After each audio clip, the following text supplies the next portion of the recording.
It's 11:59 at Radio Free America, and this is Uncle Sam with music and the truth until dawn. Right now, I got a few words for some of our brothers and sisters in the occupied zone. The chair is against the wall. The chair is against the wall. John has a long mustache. John has a long mustache. It's 12 o'clock, Americans, another day closer to victory. And for all of you out there on or behind the lines, this is your song. And welcome everybody to our daily gun show. We come to you live every weeknight at midnight Eastern, and we talk about guns for about an hour or however long we can go. So we go live at midnight, and we do this so that we can own the night. We want to do something like an Art Bell show, eventually just going live for long format all night long, talking about Second Amendment and then guns, I guess, also. But we've been sharing the gun community since 2005 daily. Full-time since 2006, just covering gun stuff, going to gun shows and across the country and going to gun shops and museums. On Mondays, our goal with the show is to motivate Second Amendment activists, give people some inspiration and some awareness, some behind the scenes. And when I can, I bring on activists to interview. I use the style of James Kalita, where I'll attempt to just shut up and let the guest talk about three things: who they are quickly, because hopefully you know who they are. And usually I talk to people after they've been on Riding Shotgun with Charlie, which will give you a good introduction to the person and the work that they've done. But then why they do it and how they're doing it. And tonight we've got a full-time Second Amendment activist, somebody that I'm been looking forward to chatting with for a while. And after listening to the interview with Riding Shotgun with Charlie, even more so. But mainly one of the reasons is because you've got more access to Melius than anybody I've known so far, and you might be the only other person I know that likes Red Dawn as much as I do. So we'll chat a little bit here. I don't just like Red Dawn. I think Red Dawn was was truly a movie that set my life on a particular path. I mean, it was truly. I don't even call it a movie anymore. I call it a documentary. But I'm glad to see I found a fellow Red Dawn friend. I like the intro to your show. That's awesome. Right on. Yeah, and I agree. It is, and the more interviews I listen to of people that have accomplished great things, they'll also mention that Red Dawn inspired at a time when, well, the Cold War was kind of overwhelming. And it wasn't sure how it was going to end. And Red Dawn gave us some steel, right? Some guide, not so much specific guidance, but just a pop culture reference that we could all use and stand behind. And it was just the right thing at the right time for a lot of us. But without getting into Red Dawn too much, we'll end up getting into Red Dawn. You're on the road right now, and you're about to head past Red Dawn. So we'll end up talking about Red Dawn here. But we're talking to Michael Schwartz. You do a couple of different things. You got to, like I mentioned, you're a full-time Second Amendment activist. You host the Gun Owners Radio Show. You've got the San Diego County Gun Owners Organization. You've hosted the Gun Prom. You franchise the concept of building a two-way organization. There's other places in California that have those, but you're probably better at giving an elevator speech than I am trying to describe your accomplishments. So if you would, I'm going to, again, try to just emulate James Kalita here, give you as much time as you'd like to chat about who you are quickly, and then, because I hopefully, again, people know who you are, but then let's talk about why you do what you do. Because again, you've accomplished a lot of stuff and had a great time to be doing it. So anyway, thanks again for joining us, especially since you're on the road. And take it away. Absolutely. Pleasure is all mine. Truly an honor to be on this show. I really, really appreciate you reaching out. It's 7 years ago, we started San Diego County Gun Owners, and that was after about 10 years of being a frustrated activist. I was trying hard to get people to focus on Second Amendment issues in San Diego. You know, California is an enormous mess, and you know the other states like to laugh at us, but I got to tell you, there aren't a lot of states out there that are all that great when it comes to Second Amendment anymore. You know, you look at, you know, I just went through Arizona. You know, Arizona has a state, their senator is the head of an anti-gun organization. They voted for Biden in the last election. I mean, you know, California has a reputation, and they've earned it for being extremely anti-gun. But guys, it is spreading all over the place, and it's getting, in some ways, it's getting worse. In some places that used to be strongholds, it's getting worse. However, I digress. I was doing a lot of activism to just try to get people to focus on Second Amendment issues. I wanted, elected officials to solve some of the problems. We had a ban on semi-automatic rifles, that they call it an assault weapons ban. We had a ban on a lot of commonly owned pistols. We have this roster, the safe handgun roster, that was in effect a slow-moving de facto ban on pistols. We couldn't get a concealed carry permit. We had a lot of problems, and the more I worked with different elections, the more frustrated I got.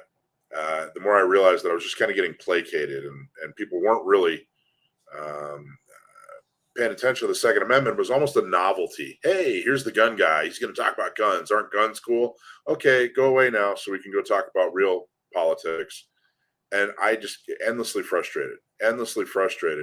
So what I did is I looked around San Diego to see, okay, what organizations are picking the elected officials? How are these elected officials getting into power? And I found out that on the right-hand side of the political spectrum, the Republican Party somewhat, and then there were a couple of political action committees, a couple of organizations that really were raising a bunch of money. They had full-time staff. They had access to media, and they were getting people elected. On the left-hand side of the spectrum, the political spectrum, the Democratic Party really was nowhere near as effective as people thought or were talking about. They really weren't doing much at all. It was mostly unions. On the left side of the political spectrum in San Diego, it was mostly unions. And again, the unions had full-time staff. They were raising big money. They were enormously focused. They had huge membership, and they had access to media. So I decided, all right, what I want to do, because the Republican Party, try as I might, would just not turn into a Second Amendment organization. Like I said, it was kind of, like I said, it was just kind of a novelty. They'd let me give a speech every now and then and give me a little, chuck on the shoulder and say, gee golly, thanks for doing what you're doing. But it really wasn't, I wasn't moving the ball. Sorry, I'm taking notes. This was the Republican Party you said that was disregarding you? Yeah, the San Diego Republican Party. So the local San Diego Republican Party. They just weren't, it just wasn't effective. I would go to different gun clubs, and private membership clubs, and they had what a friend of mine termed it battered gun owner syndrome, in that they just thought, if we just don't make any noise, if we just don't rock the boat, if we're real quiet, everyone will just leave us alone. And they were so used to losing that they didn't want to rock the boat. They just thought, hey, just leave us alone, and we don't want to get involved. So I figured out that wasn't going to work. So I sat down and really designed a plan, an idea that incorporated all the winning pieces, but focused it entirely on the Second Amendment. And one of the first decisions I made was to name the organization, and name the organization so that it's crystal clear what we're doing. I got a lot of advice from people that said, oh, well, you should call it the Freedom and Liberty Coalition to do good thing or whatever, right? All these convoluted names. And I said, nope, I want to go right for it. We're going to be San Diego County Gun Owners, period. And so it's crystal clear what we're trying to do, and then it's crystal clear that we're laser focused. We don't get involved in any other organizations, or I'm sorry, any other issues. We don't have formal ties with any other organizations. We have our agenda, and it's the Second Amendment, period. So we decided, we put together this plan, this program, to have full-time staff, to take membership, and the donations from the membership would do all kinds of things, but mainly it would help people get elected. We'd get people who we vet the resources they need to get elected. I didn't want to compete with other organizations. I didn't want to do what was already being done. Even if people thought that it wasn't being done effectively enough, I didn't want to fight with people on my side. I didn't want to split hairs, and I wanted to do something that wasn't being done. So we decided to focus just on local politicians. So city council, school board, sheriff, county board. I also didn't want to rely on, I felt like the gun community, and I think this is still a problem. The gun community is too reliant on lawsuits. We have way too many eggs in the lawsuit basket.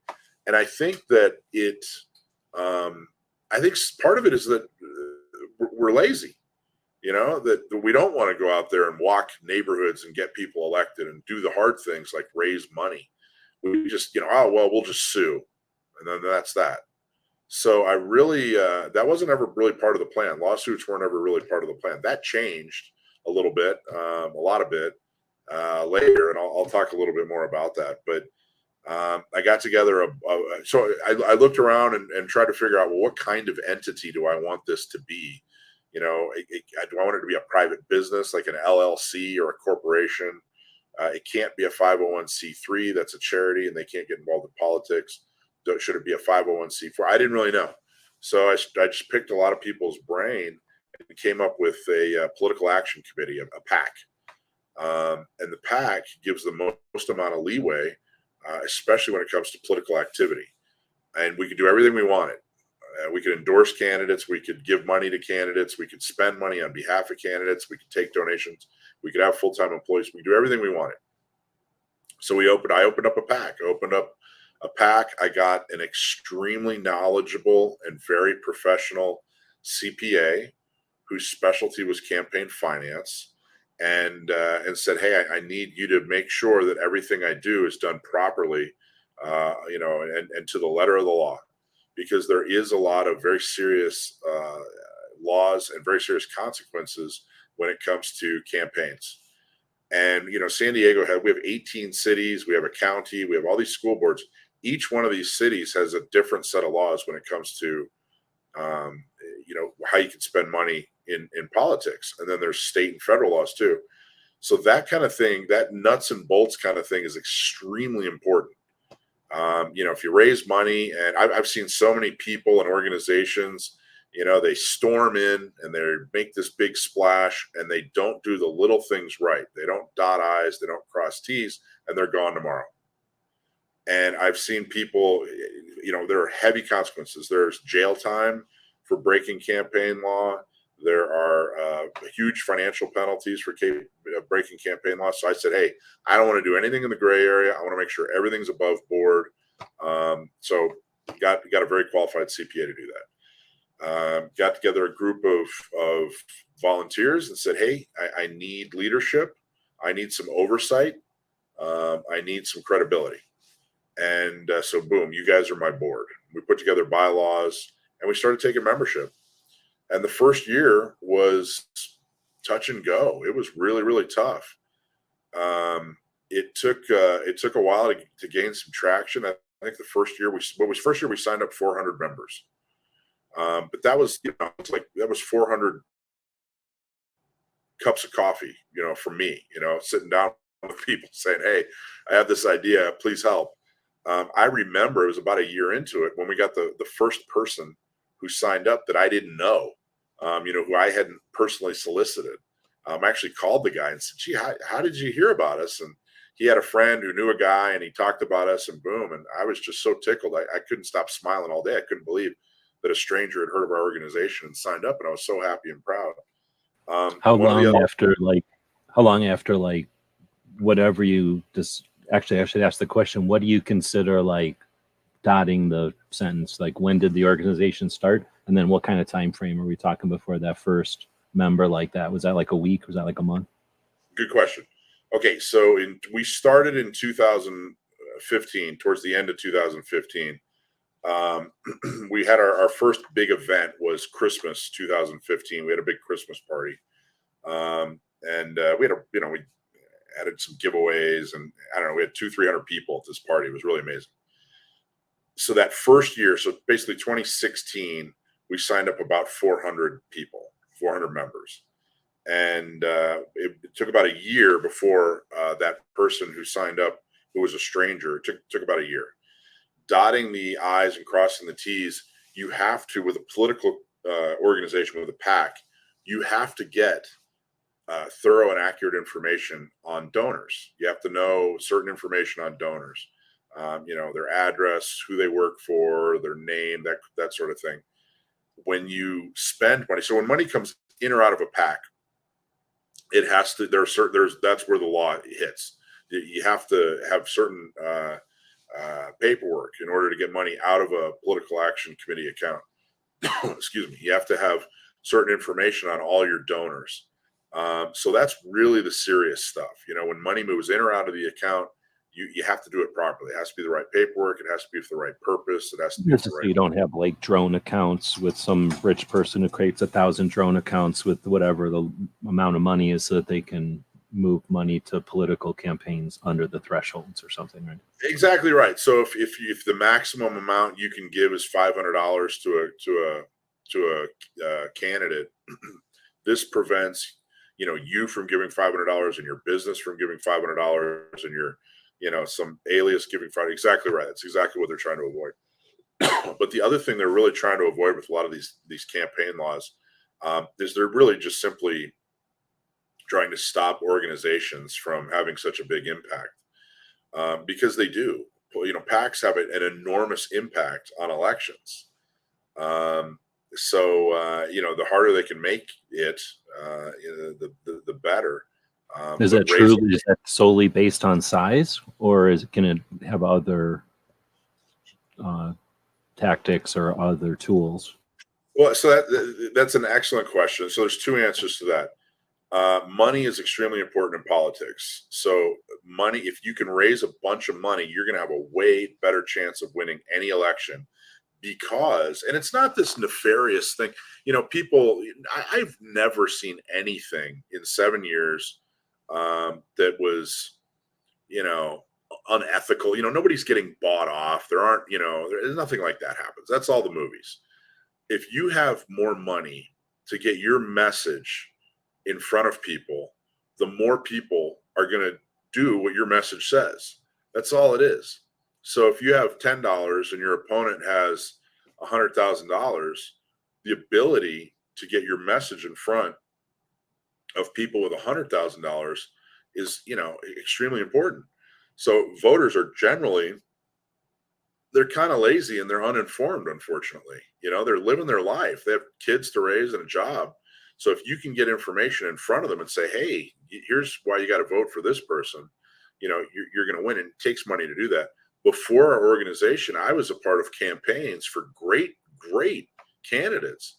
And they couldn't afford to give me a stack of flyers so I could walk door to door in a neighborhood, and just tell my neighbors about them. They couldn't even afford to give me 500 flyers. You're not going to win that way. So that's part of it. So the money is definitely part of it. If you want to outraise your opponents, every single time, it's extremely important. But the other part of it is, we called it San Diego County Gun Owners. We have a logo. We're laser focused. We're nonpartisan. Just Second Amendment. I wanted to create an organization whose messaging and purpose and actions were something that people could trust, because I knew we weren't going to get the millionaires that were going to fund our PAC and give us, tons of money. I knew that we were going to kind of be the Joe and Jane lunchbox of PACs. And we are. We've pulled ourselves up by the bootstraps, $10, $100 at a time. So what I wanted to make sure is that our organization always told the truth, told it straight, didn't look like an extremist organization, didn't look like a militia. I wanted to make sure that people could trust us, because trust goes a long way in politics, So those two things, if you can get a lot of money and you can, and reputation, basically money and reputation, that's enormously important in politics, because in politics, you really only have two tools: people and money. That's it. Your ideas don't matter. Your pedigree doesn't matter. If you went to Harvard or you didn't graduate high school, doesn't matter. What matters is you have enough people and money to win. That's it. If you have great ideas and you have no people and no money, you're going to just sit on the couch and yell at CNN and yell at Fox News, and nothing's going to happen. If you have horrible ideas and you have a ton of people and a ton of money, they're going to get implemented. When you say people, we're talking not just the vote, but also the awareness and the, like you say, door-to-door stuff and the manning booths places and the being able to have a competent conversation with coworkers or people at church or school or whatever. Exactly right. People to do all the above. People to, help you raise more money. People to, and they know that the PACs are like an extract of people that are motivated to that, right? So if they know you're a person in a PAC, it's like having 100 voters or like some ratio of voters, right? Like these are people that are not just going to vote once maybe on our direction, but they're going to go out there and make a big noise about it before and after. So I'll tell you a quick story. A year ago, there was a special election in a city in San Diego, La Mesa, and we endorsed a candidate, and she happened to be a Republican, and her district was way outnumbered Democrats. So there were way more Democrats in her district than Republicans. So she had an uphill battle. We endorsed her, and we had people walking. We had, I think in like 3 or 4 weeks, we had something like 87 people that showed up at her office, took literature, walked neighborhoods, hit up voters in their house, said, hey, here's the person to vote for. There was one guy who on his Harley drove up and down the street with a vote for, this candidate sign. She would run into people all the time. She had this story about how she went to the airport because she lost her phone. She had 2 phones. She was a realtor, so one phone was for work and one was for personal. She lost her phone. She went to the airport to go to the Lost and Found, and the guy at the Lost and Found said, oh yeah, I know who you are. She's like, well, how do you know who I am? And the guy said, San Diego County gun owners. And she just, everywhere she went, it was the most Fight Club moment I've ever heard of. Everywhere she went, people had heard of her because of San Diego County gun owners. So that's a force multiplier. People are going out and saying, hey, that we trust this person who's been endorsed because we know San Diego County gun owners, and we know they do their homework. And we know that they tell the truth, and we know that they, do all the things that are important when it comes to Second Amendment. So that's what I mean by people. People wearing logo T-shirts and people showing up and being a part of organizations, but their foundation is San Diego County gun owners. So that was a big part of what we did. We're up to 3,400 members, which I'm extremely proud of after 7 years. That first year, one of the other things that a lot of the organizations did is they had a gala. They had a big award ceremony gala where people would dress up, show up. So we started Gun Prom. It was originally called the Second Amendment Celebration Dinner. But all these activists got dressed up. I tell people that we hosed ourselves off and, took off the 511 and all the other gear that we wear at the range. And we put on suits and we went and had this gala, and someone made the joke that, hey, this is like Gun Prom. So it got nicknamed Gun Prom. And, we invite elected officials and folks that are locally famous, and we give away awards, and we just celebrate the Second Amendment. And it's a show. It's a fundraiser, but it's also a showpiece. We invite the news; they come down and cover it. So that's been enormously successful. And the other thing is, I really, truly, the gun world, the activist world, when it comes to the Second Amendment, has made an enormous mistake over the last 30 years, in that they've ignored the media. They've taken on this idea that, hey, we're not going to get a fair shake in the media. Therefore, we're going to, forget the liberal media. We're just going to ignore them.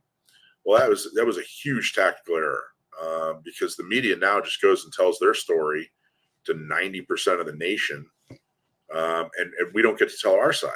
So I engage with media. I spend a lot of time and a lot of effort, first off, crafting our message, and then reaching out to media and forming relationships, making myself available to anybody who wants to interview us. And we do a really good job of representing like I said, kind of the Joe and Jane lunchbox gun owner. I think it's crucial, and it's been very, very successful. Anytime there's any kind of Second Amendment or gun issue or anything like that, they immediately call us, and we get to tell our side of the story. One lesson I learned is if you drive the narrative, when you look at an article, when a reporter writes an article and there's 3/4 of the article is side A, and then 1/4 of the article is side B responding to side A, right?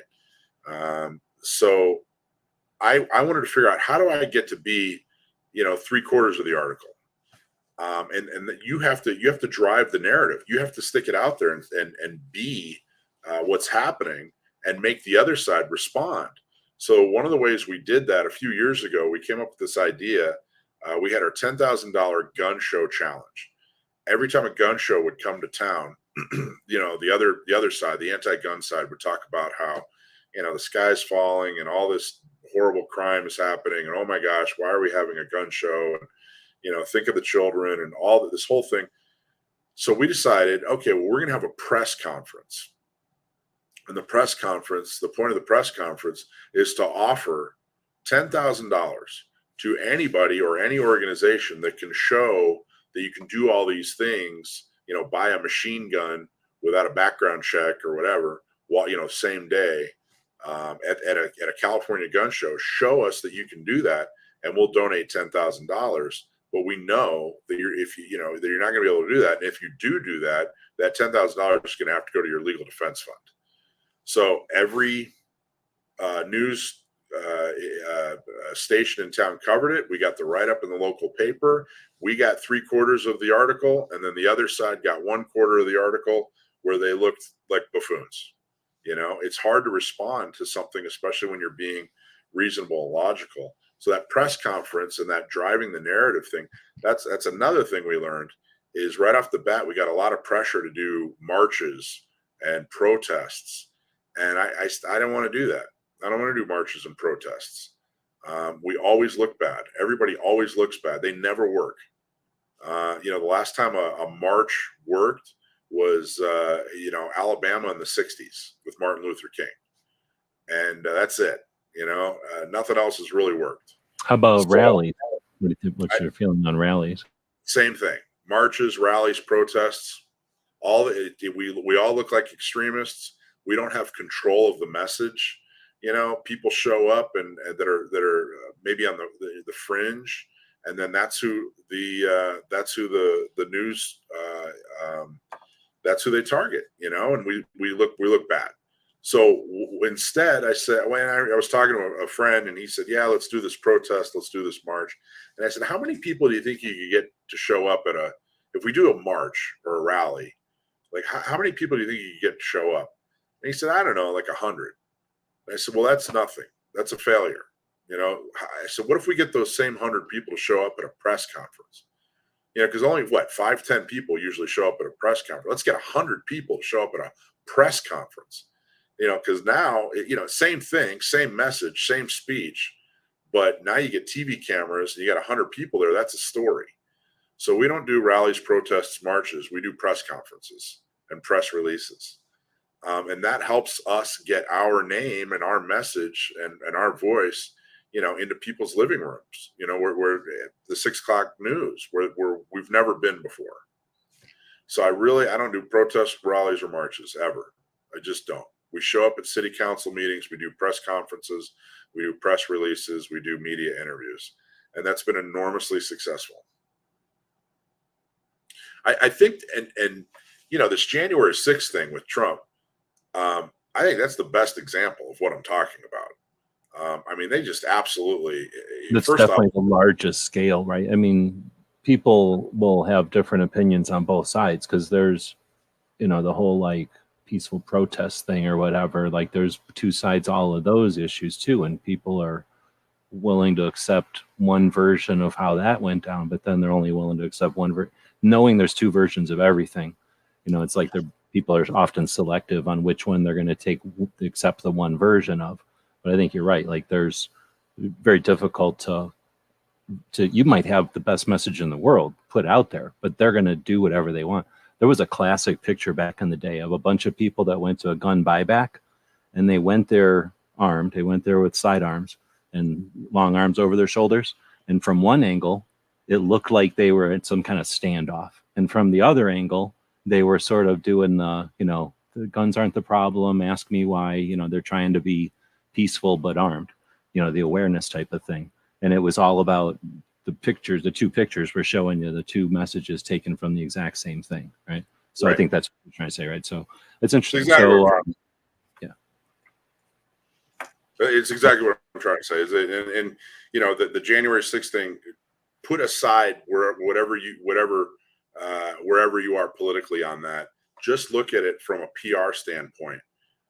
Did the people that day further their message with people that disagree with them? No, they made it worse. So we've completely avoided that. We really truly we want to reach out to people who agree with us, the low hanging fruit, and get them involved. Doing something meaningful, doing meaningful activism.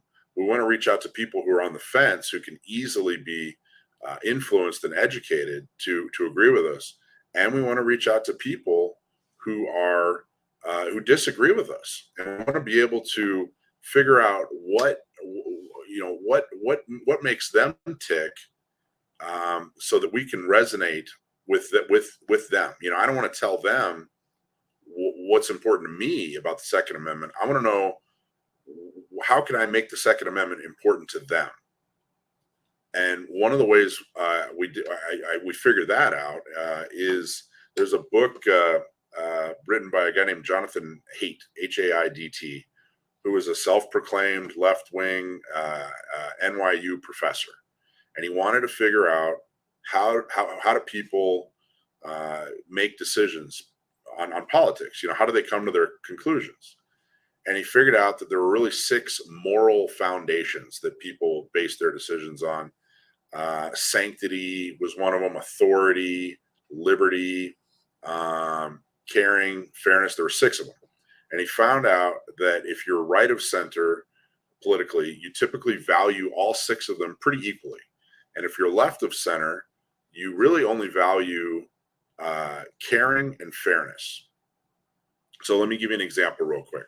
So like one of those 6 moral foundations was sanctity. What was his name again? I'm just trying to take notes. What's sure, Jonathan Haidt, H-A-I-D-T. And it's the 6 moral foundations theory. So one of those 6 moral foundations was or is sanctity. So if you say, hey, look, I care about the Second Amendment because it's in the Constitution. The Constitution is the founding document of our country, and that's important. It's written by great men, and we founded this great nation. Okay, so that's based on sanctity, the sanctity of the Constitution. Now, if you're talking to somebody that doesn't value sanctity, they're not going to care.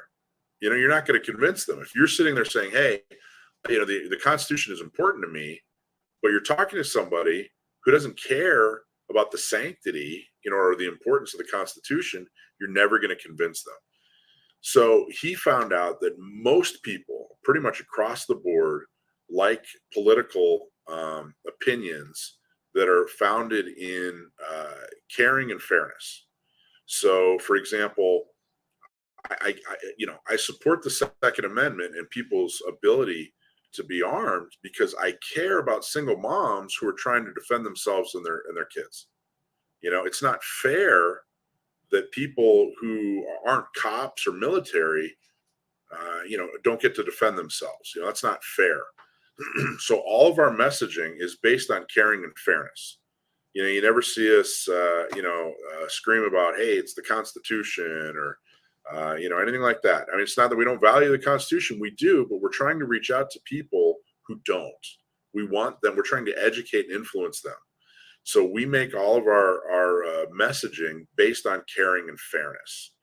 We talk about people who are unable to defend themselves, and therefore, they need a firearm in order to protect themselves.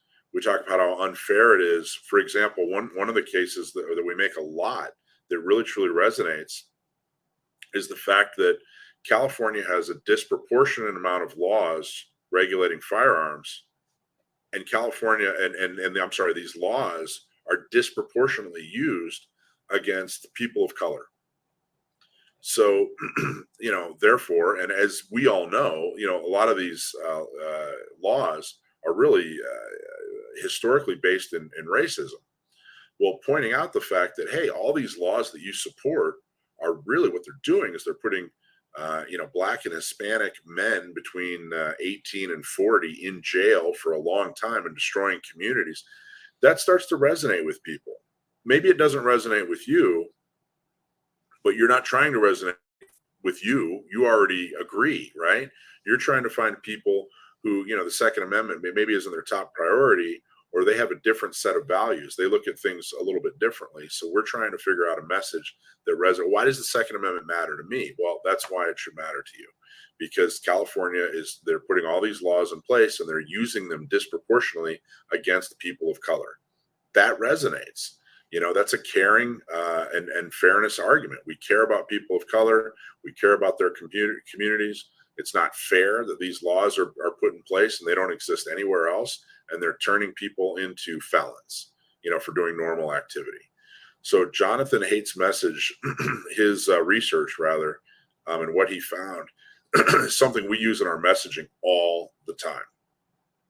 And what's the result? Well, the result is the media trusts us and says, hey, we know that if we go to San Diego County gun owners, we're going to get a well thought out, accurate message from somebody that our audience is going to care about listening to. And we get a ton of positive feedback. Every time we're on the radio or in print or on TV, we get a ton of positive feedback. It's extremely important. Have you noticed that it sounds like the same way that the DC project, one element of their project is to go to DC and meet with, DC and state level and meet with the representatives to be an example of gun owners for those representatives, but also then to leave their business card, so to speak, and become a person in that person's list of contacts. If they have a question or something, they know that they're an expert in the field. It sounds like you're doing that with the media by kind of training them to understand that you're going to give them what they're looking for, a message that resonates with their viewers and not just a message that's a louder version of whatever's being yelled on the NRA ads. Yeah, that's exactly right. So media, and we do the same thing with elected officials too at the local level. Hey, look, in fact, we have this pledge that we have people sign. And the pledge is, it's not to agree with us, every time. All the pledge says is if something comes up that's gun or Second Amendment related, some kind of vote or something like that comes up, that you pledge to just sit down and talk to us. That's it. Just let us, let us make our case and give you feedback on it. Sorry, that's the politicians or that's the news people? Politicians. We give that pledge to politicians. Is there more to it? That's an element of it, or that's the whole pledge? That's the whole pledge, and that's it. I mean, it's a softball, right? But at least it gets it. It makes them, if they can't sign that, if they can't say that, hey, I'm not even going to talk to you, if they do say I'm not even going to talk to you, when an issue comes up, that's not just, first it tells you a lot about who they are, but it's also, even people that support them won't support that level of extremism. But the other thing is it gives us a way, a foot in the door. So, if you want to sit down and talk to a politician, especially one that disagrees with you, what's the catalyst? Why would they meet with you? Well, if we talk about these pledges, at least it gets a foot in the door, and you sit down and talk, and when you're knee to knee with these politicians, and just say, hey, look, we're not trying to get you to commit to voting for or against anything. We just want you to talk to us when something comes up. Can you agree to that? And that at least starts the conversation, at least gets the foot in the door, and opens things up for when the time comes when we do need to talk to them. Have you needed to engage that or play that card? Well, all the time. All the time. Yeah, on the local levels, even the school boards and city councils, They do these resolutions, they have these regulations. It happens all the time. It happens all the time. So our ability to get in there and talk to them and explain, why it is or isn't good, is crucial. So the next follow-up to that would be, how often is it successful? I mean, obviously you're still doing it, so it can't be completely discouraged. Well, so success, it depends on which level is it. It's successful at helping us get in the door so we can have a conversation. It's successful at getting people to talk to us when the time comes. Is it success? Are we drastically changing minds, but just by getting them to sign a pledge? A lot of people, their minds are already made up. So we've definitely killed some things. In La Mesa, the city of La Mesa, again, they were going to force everybody to basically store their firearms locked or disabled. That was a regulation that was coming up, and we got that killed. We got at least one of the people who really truly wasn't on our side necessarily. He was kind of wobbly. We helped get him to vote with us by being reasonable, having an open dialogue, having a relationship, that sort of thing. That being said, there's a lot of, like, the city of San Diego has 9 city council members. 8 of them are vehemently opposed to the Second Amendment. So no matter how many conversations that we have with them, are we going to change their mind? Probably not. The real solution is to get the right people elected, so we don't have to change their mind. We already know they're going to make the right decision. I think another way it works is that it makes us look very, very reasonable. If they're unwilling to sign it, or if you're an organization that's forcing people to make a pledge, to only vote a certain way, you look like an extremist, especially here in California.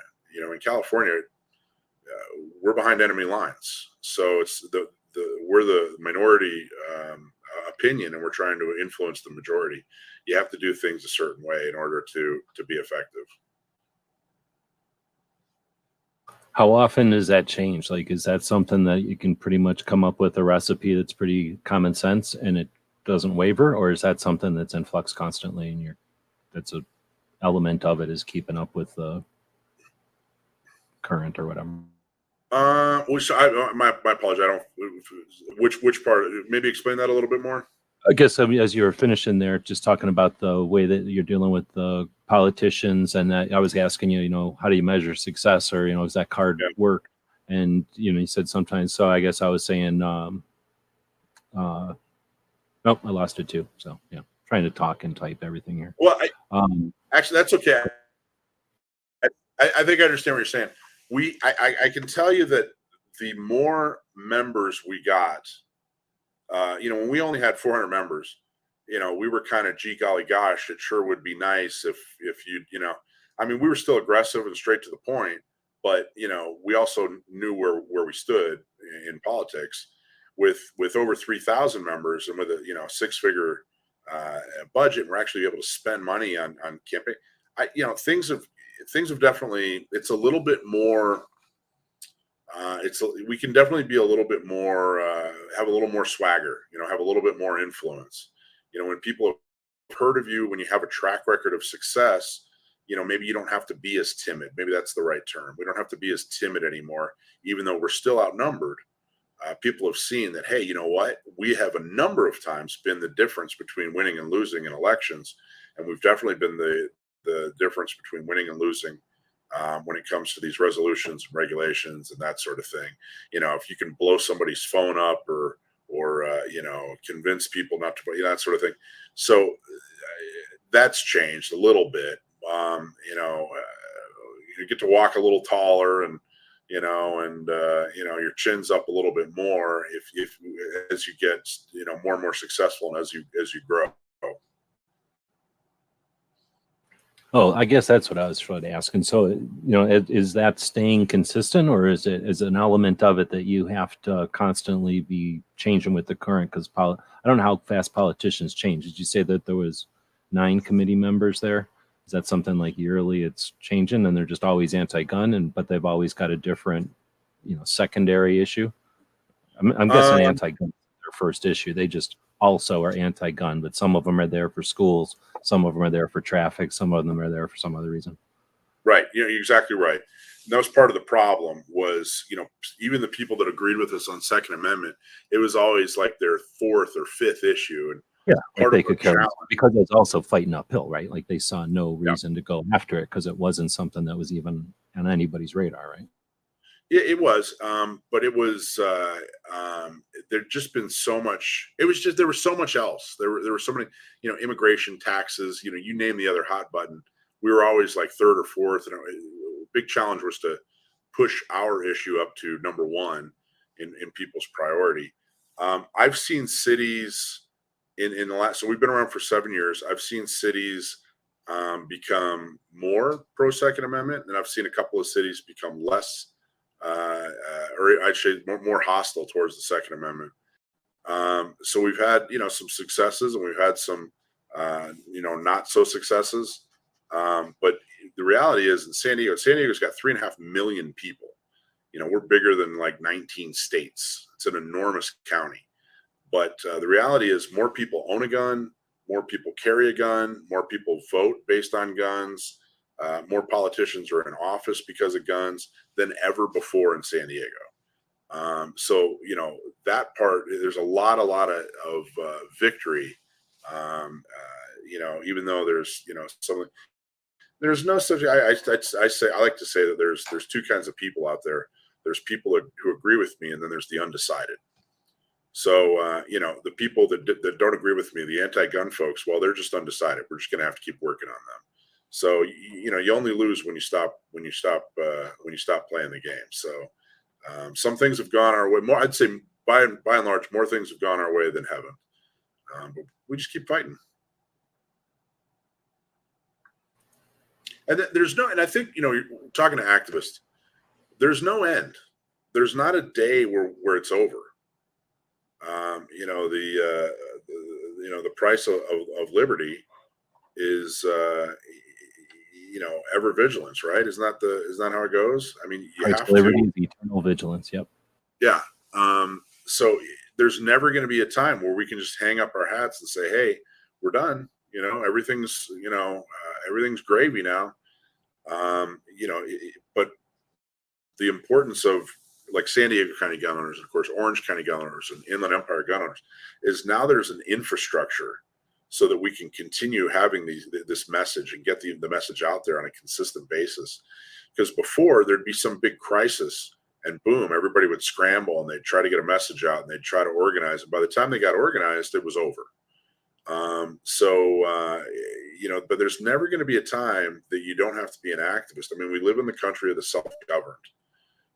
We can't just leave it up to other people. We're always going to have to be involved. We're always going to have losses. We're always going to have wins, but we always have to continue to keep going. There's never going to be a time when we're just done.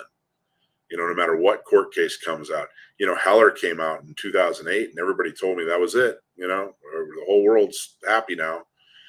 You can do anything you want now. And then 2010, McDonald came out. And, here we go now. This is it. This really has to be it. This is the one. And now we have the Bruin case, which is great. It's better than the Heller case, to be honest with you. I think the Bruin decision is way better than the Heller decision. But it's not the end. The Bruin decision is really just a tool for us to use for the next 10 years, 15 years, whatever. But there's never going to be an end. We're always going to have to fight this fight.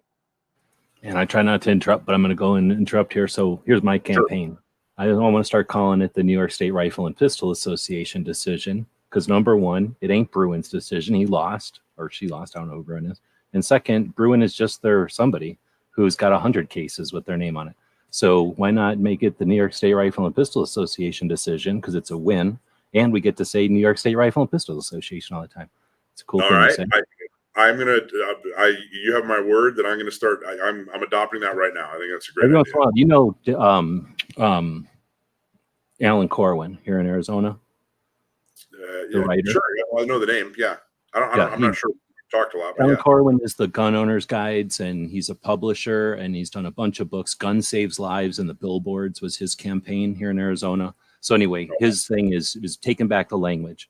And ever since listening to him at Gun Rights Policy Conference, like 2005, or actually a little bit before that, I won't say shooter, because screw that. We're shooters. They're trying to take our word. That's an engineered campaign to take our word from us. They're murderers, and there's, murderers. That's about it. There's people that do murders, right? But shooters are us. So, that's giving us a word away. And he's got a whole bunch of them. I'm sure you've heard the paragraph from back in the day. It was like, it's been kind of memed around a while. But anyway, I wanted to interrupt you just there to say that. But, we had, I like to think of it this way. Like you say, liberty requires eternal vigilance. At one point there was muskets and then bolt action, semi-autos, and it goes on, right? Like the evolution of our technology goes on. Well, at some point we wrote down how to use that bolt action or that musket with a quill pen and then a pencil and then a ballpoint pen, and now the internet and phones and social media, right? So we've got to be comfortable and capable with these tools to fight on all battlefields, on all levels for, like you say, liberty, right? I think of liberty as individual freedom with everybody working together, like everybody's individual freedom hanging out together is liberty. So if we want to protect that, we have to figure out a way to take that ability and hand it off to the next generation in a way that doesn't take much effort and inspires others and motivates others. So that's why I agree with you 100% that the efforts towards working towards a long game in I don't forget a gaming strategy, what they call it, but it's not like a basketball game or a baseball game where we're looking for score points and have a win or maybe a season. We're looking to stay in the game. It's the long game. You win this game by being in the game. You lose the game by having your arguments taken away. And I believe we do that. You probably agree with me that we do that by education and awareness. As soon as there's enough people that are aware of what guns really are, this concept that one bullet can go 5 times faster than another bullet would drop immediately. It'd be lost, right? There would be nobody to laugh at it. It would just be unacceptable. It wouldn't be able to be said. And that's how you take it away from them. No amount of yelling or complaining about your rights or your property is going to take that away from them. Educating everybody who could care less so that they know that it's like saying something as obscure as or as crazy as saying red cars are more dangerous than other color cars. Like nobody would say that because everyone knows. And that's how we win. So I think, a lot of stuff we're talking about here is towards that goal. But I think, once we learn how to use the internet and are comfortable with the ways of communicating the same way we were back in the day. As soon as people could write with paper, I think we're the country that started the press and paper and all that kind of crap too. We were comfortable with that stuff. As soon as we were comfortable with muskets and the evolution to cartridges and bolt actions and the rest, some people had to come kicking and screaming, I'm sure, to a lever action. Oh, I don't trust it because of the volcanic. You kidding me? The volcanic was so weak. I'm not shooting no lever action. And then finally, they came around to it. And then eventually the lever actions looked at as old fashioned. So same thing with the internet, right? It's just another piece of tech and social media, however we want to look at it. But anyway, I'm going to ask you a couple of questions. I appreciate you spending some time with us late at night like this. For us, it's not that bad. You're on California time. It's like 10 o'clock for us. But everybody who's watching this live, I appreciate you joining us in the middle of the night for most of you. But feel free to ask questions. My goal is to talk about a little bit about what you're doing, because like I say, most people I'm assuming knew that. So the why and the how, and you've really gone into a lot of that. And I attempt not to interrupt you. I've interrupted you a couple of times here, but I do have a couple of questions. Sure. So the big one, I think you've kind of mentioned it, but I'm going to ask it just directly in an open-ended way. How do you stay motivated as an activist? Boy, that's a good question. I think that I think, man, I wish I had a really good answer. Let me give you a chance to think about it. You're in California. For 7 years, you've been a professional Second Amendment activist. I was going to ask you this question. Maybe it can help kind of just give you a second to think about it. How many gun owners are there in California? We've done the math and thought it was about 7 million. Are we anywhere near right? Something like 40 million people in California? So somewhere between 35 and 40 million people. I don't know. I've never done the numbers for California, but in San Diego, we estimate it's about 400,000 people out of 3.5 million. Okay, so you have an idea of how many in that county. So then I was going to ask kind of also, because I'm still kind of figuring it all out for people that don't pay attention to California. San Diego's essentially the border with Mexico, the international border with Mexico, correct? And then up to LA. And is it everything all across Arizona also, or is that another county? No, there's Imperial County, about halfway halfway in the middle of the state there. It splits. Okay, San so for Diego, people that don't realize, like California hits the international border with Mexico, and that's where San Diego is, and Tijuana's on the other side, and that's where you've got the naval base, and it's pretty cool. A lot of people go there for vacation. As you come east towards Arizona, you're going to hit that desert, the real desert. Everybody thinks about the sandy desert of the south end of the whatever that Salton Sea or whatever. So you're talking San Diego is from the mountains there going upwards until it hits Los Angeles County, or is there another county up there? Orange County. Orange County is the next one up north. Okay, so how big? My question was going to be then. Now that we have some idea of the geography of the area, how big of a percentage of California is San Diego? Boy, that's a good question. So there's well, let me give you a couple of numbers here. So there's, like I said, between 35 and 40 million people in California. There's 3.5 million people in San Diego County. There's about 3 million, 3.2 million in Orange County, Orange County is basically a suburb of LA, is really what Orange County is. Orange County is where Disneyland is. See, I wouldn't even know where the boundaries are. You said there's 3 million there? About 3.2 million, something like that. And then if you go from Orange County, if you go east, there's Riverside County and San Bernardino County, and they're combined about 4 million people there. So we have an organization in San Bernardino and Riverside. We have an organization in Orange. We have an organization in San Diego. So combined, that's 3.6. That's like 10 million. So that's like a third, maybe somewhere around a third or just under a third of the state.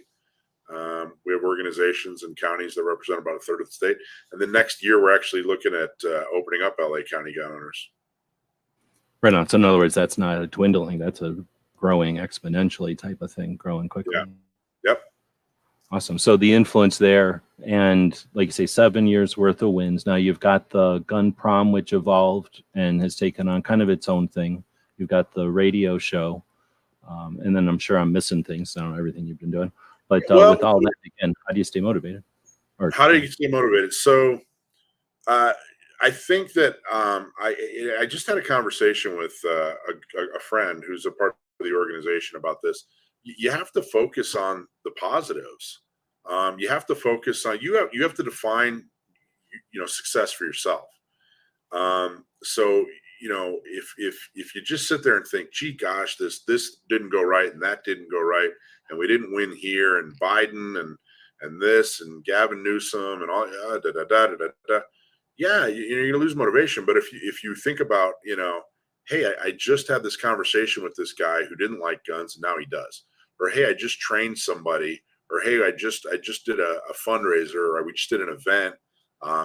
Focus on the positive. All the little things. Make sure that you're defining your success and that you're not, kind of this Eeyore, like, gee, nothing's ever gonna go right. This Debbie Downer. Oh golly gosh. Do the things that you're passionate about, and then be extremely happy with it. That you're having an influence, that the earth is a different place thanks to you walking it. I focus on that a lot. In fact, that's exactly how I stay motivated, because I know that what we're doing is extremely important. We're not Second Amendment activists because guns are cool toys. That's not why we do this.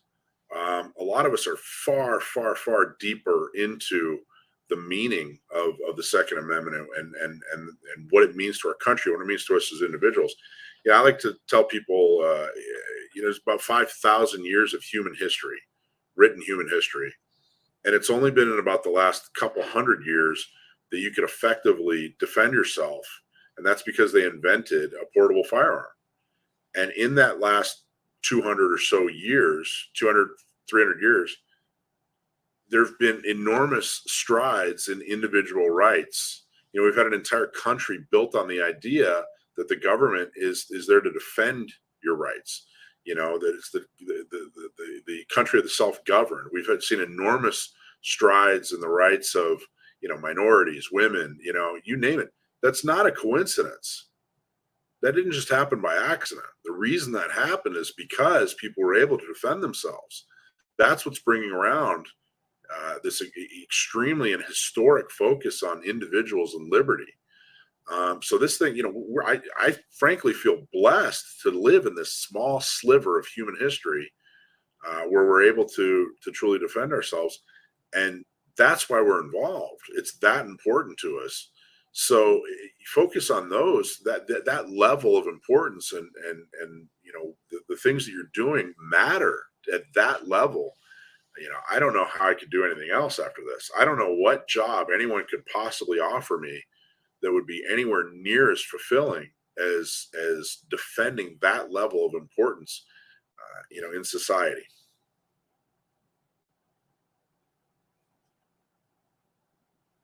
Well, I guess if we're going to catch you off guard in the middle of the night with a question like that, we'll accept that as an answer. So appreciate it. That was a great answer. So I don't want to just appreciate that. Thank you. Then another question, I've kind of taken the shorthand as we were talking, and we've already hit a couple of them. You mentioned when you were building the organization at the beginning, were folks skeptical, or were they scared? When you talked about going to other gun groups or did you say gun clubs, I think? And I didn't know if you meant literally like going to a range. I know in California, sometimes you have to like a member of a range or whatever. Did you mean like go to a range meeting, or did you mean like a club of marksmen or a club of hunters? Like they get together like a bass or a fishing club? Yeah, we have some of the ranges are membership based, so you have to be a member to shoot there. Okay, so when you took it to those kind of organizations, you said that they were not necessarily, they were kind of well, you didn't use that exact word, but that they were similar to being the gun shy. I'm gonna use that pun. But scared, saying, hey, if we stay quiet, they'll leave us alone. Which I got to assume at a range, it's even worse, because then it's noise and everybody else wants to use that land. And here in Arizona, we have a lot of public land, not very much private land, and then a lot of it's reservations, so we can't do nothing on there. So there's a lot of dual use or multi-use public lands, and a lot of issues with horseback riders, four-wheelers, bird watchers, people who want it quiet, people who don't care how noisy it's going to get, people who can work together, people who won't work together. I can't even imagine the scale in California with the number of people and everything.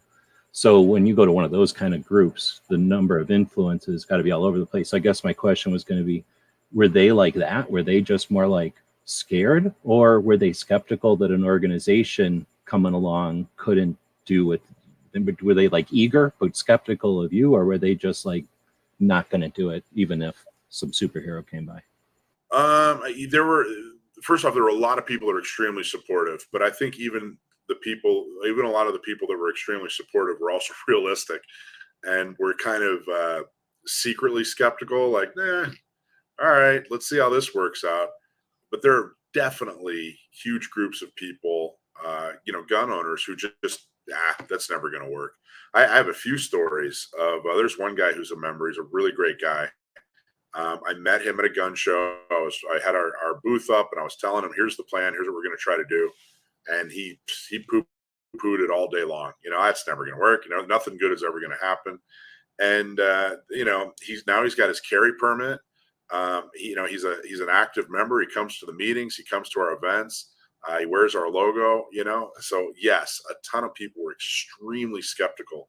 I kept my resume up to date, man. I got to tell you, there's a lot of reasons this organization shouldn't have worked, but we just refused to stop, and we stayed focused. And so even the skeptical people, we have such a great track record now that it's hard to argue.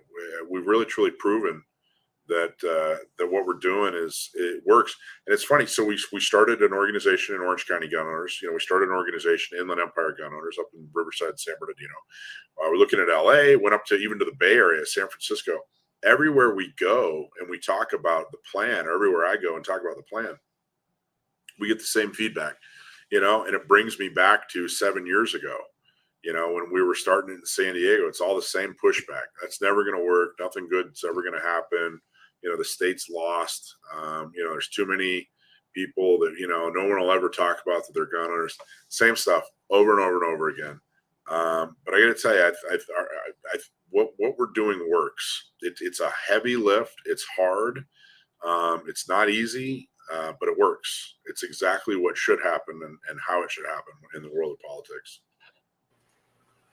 So as you answered that one, it made me think to ask this question. And if you're not too constricted on time or kicking me out, I got all the time. Keep going. Absolutely. I appreciate it. So, well, be careful because I will go long, but I appreciate it. So that problem that haven't had the opportunity to ask too many people this question, but I think I might start asking it in my rotation.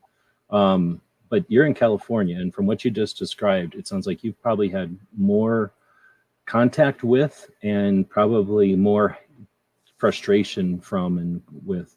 So my question is, how do you feel about and how do you deal with FUDs? I think that you have to remember that they're on your side, you know. So I always ask, you know, people ask, like, you know, typically how it happens is someone will ask me a question, I'll answer it, and then they'll say, oh, well, so and so says it's the opposite. And then I'll just go right to them. Hey, man, you know, here's who I am. Here's where I'm from, whatever.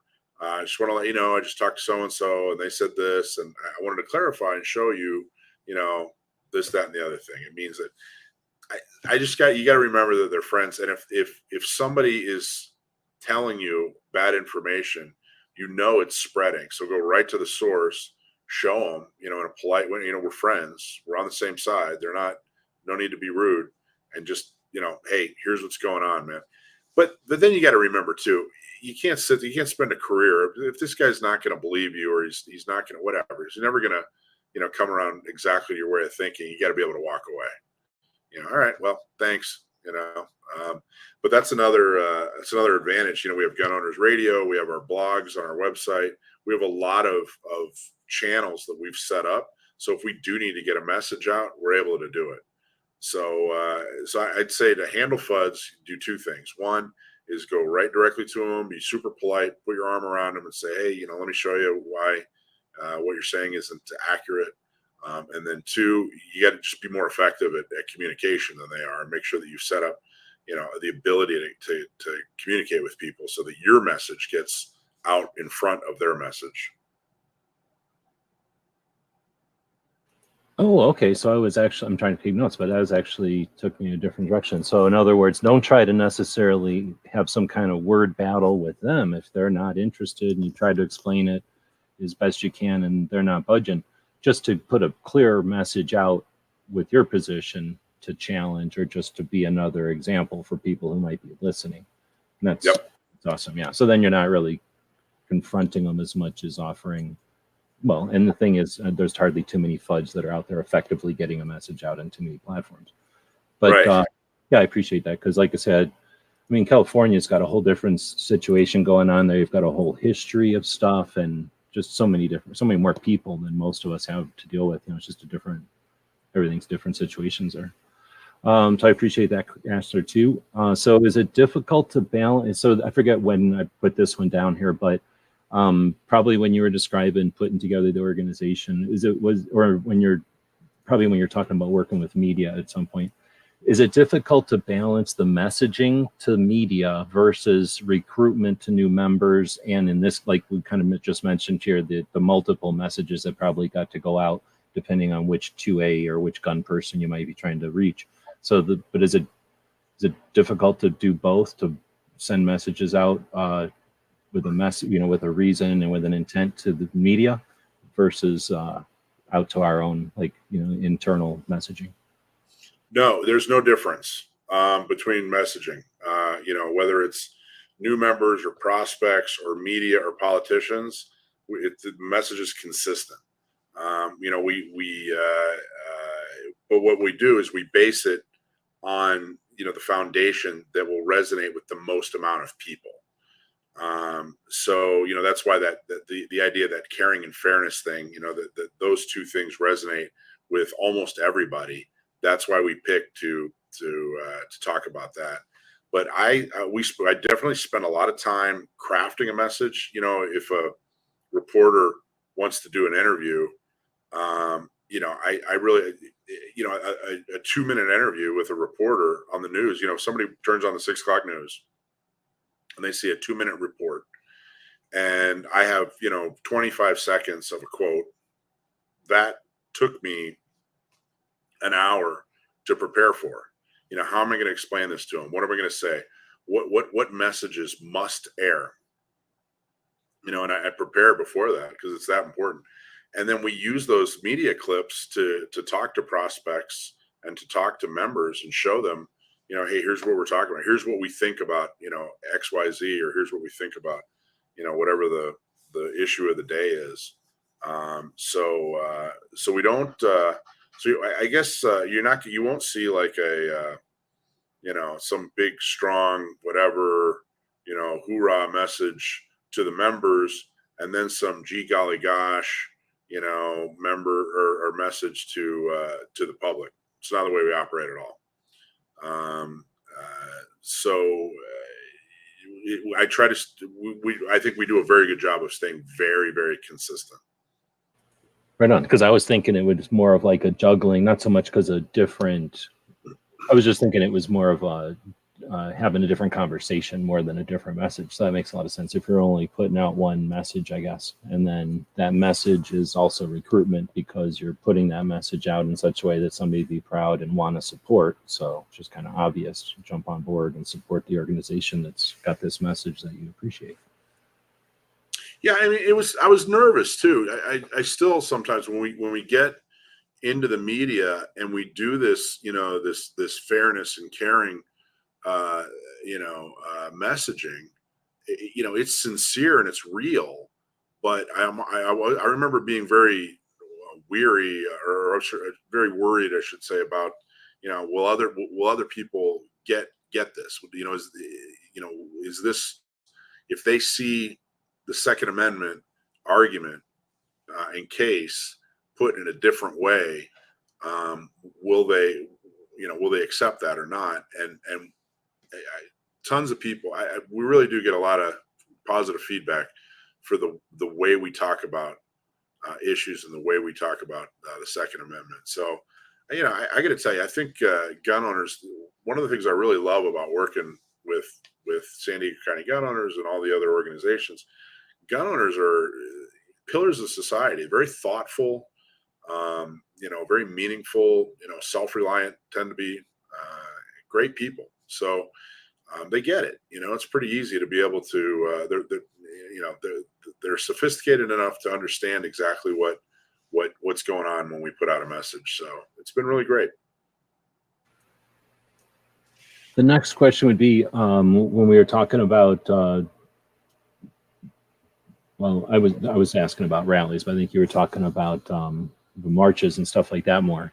Are there, just so kind of going along with that area, are there any other gatherings for Second Amendment or for gun owners that are more effective than rallies or marches that you see as a potential?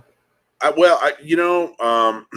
have monthly meetings, and we try to organize those meetings so that, yeah, they're fun and interesting and social, but so that if people walk in, whether they're new or they've been a part of the organization for a while, we want them to walk into those monthly meetings and walk out with something to do.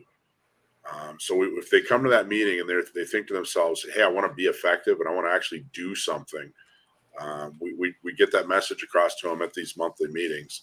You know, we do a lot of events. We're constantly, you know, education events or seminars on how to get your CCW, or we do shooting socials where we teach new shooters. We have a women's program called Not Me, where we teach women. The idea is to stop sexual assault and domestic violence by making sure that any woman who asks, is taught how to buy a gun, is taught, you know, how to use a gun, and we get her help getting her carry permit. And we have an army of women volunteers who help women do that. So we have a ton of events, and I think the key is that people walk out of those events not feeling like they just wasted their time. So when they show up, you gotta have some kind of call to action, like, hey, here, even if they don't do it, at least you can say, hey, you know what, there's 5 things that we need people to do. Pick one or pick 2, or at least what's available. So I think those kinds of events are far more important. Rather than organizing a rally or a march or a protest, organize a support for a campaign, a neighborhood walk, organize some kind of educational seminar, something like that. I think that's far more effective and important.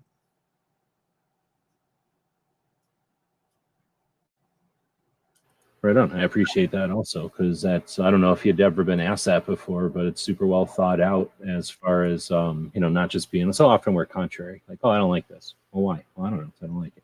So appreciate that. Well, I think there's a lot of people out there that disagree with me on the don't do rallies and protests and marches. I think there's a lot of people out there that disagree with me. And I think there's a lot of gun owners who would argue with me, and I absolutely respect your opinion. This one's mine, and I've really truly put it into practice, and I've seen it work. And I really truly seen rallies, protests, and marches not work. So it's not always easy, but it's definitely something. It's not always easy to say, because I know that I think I'm probably in the minority when I say this, to not do rallies, protests, and marches. But it is something I've put a lot of thought into and a lot of analysis behind. Well, you mentioned that, I guess, when you said that you research the positions, right, before you put them out there. You don't just casually chat about it. But no, that's a bullshit question to ask, because you make a good point there, that there's a lot of good potential. And it's not like a rally. I mean, if you're talking, it depends, I guess, what people are going to call a rally. I mean, I've been to a bunch of 2A rallies, and none of them have been crazy. They've all been kind of weird or boring, mostly, and not very effective. Potentially, depending on how you want to count effectiveness or whatever. But the fact that they existed is better than them not existing, for sure. And the fact that they give exercise to the organizations. But I agree with you on all those aspects. So all I'm saying is that you could apply some of the things that you just mentioned there, as far as having a call to action, letting people walk away understanding that there was a reason for the event and that they can participate, that they play a role in that. And they can literally walk away, especially if they were motivated to show up because they want to do something. You give them something to do rather than something to watch. That's what it's all about. So, if a rally turned into more of a, let's get together and teach somebody how to be an activist, I think that's kind of what you kind of ended with too, making it into some sort of an event with a reason, like, goal. So I believe that, just asking the question and walking away from it would be a bullshit way to ask that question. So I guess, again, I appreciate that you're asking, or that you mentioned that one. And I think that as far as if I would have just, before we talked, if somebody would have challenged me and said, I don't think there should be 2A rallies, I'd have been like, yeah, let's talk about it. Because I'm a big fan. I've been to many of them. And, but what you just said, there's nothing you said there was wrong. In fact, some of my biggest gripes about 2A rallies is that you don't walk away exactly what you just said. Like, you put in a lot of effort. I don't know if you've ever been to one in New Mexico, but going to stupid Santa Fe sucks. Like, Santa Fe is super old. Their rally is in the middle of their oldest part of town, and it's super hard to get there. They could have had a gun shop and a bus and like brunch after, could have made it a big thing, make it, like you say, into a social event. So the rallies there is the optics for the news, turn it into a press conference, like you said. None of that happened. Instead, it was a bunch of just randomness and, the casual randomness, or whatever you call that, the roll of the dice, and then the roll of the dice of what media decided to show up. Luckily, it's in the middle of stupid Santa Fe, which is impossible to get through. So there's no media there either. But again, yeah, that's one of my only gripes, is that you end up driving from Tucson to Santa Fe. It's quite a bit of effort. And then, to experience it, would have been great if there would have been a little bit more going on. Even something as simple as some exercises and getting people to meet each other, instead of just standing there like a bunch of awkward teenagers at a dance or something.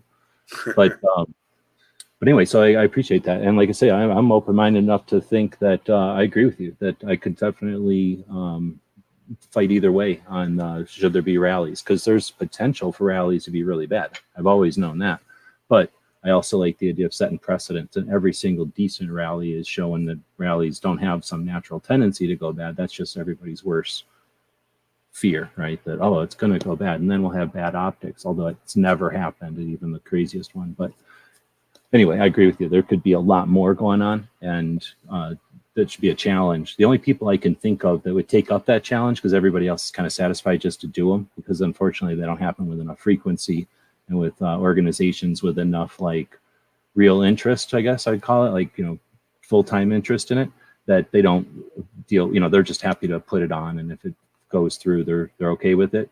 But the Virginia Citizens Defense League seems like they put a lot of pride and a lot of effort into their rallies, and they did get, you know, a lot accomplished with theirs.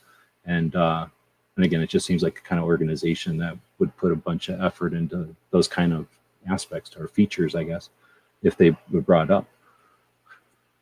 Yeah, and I'm not criticizing any organization for doing it. I'm just suggesting there are other effective things to do. No, and that's another point of it. Yeah, exactly. So again, I appreciate not just being contrary, because a lot of people are satisfied with just pissing on something, not offering anything as an example. And you got a bunch of them.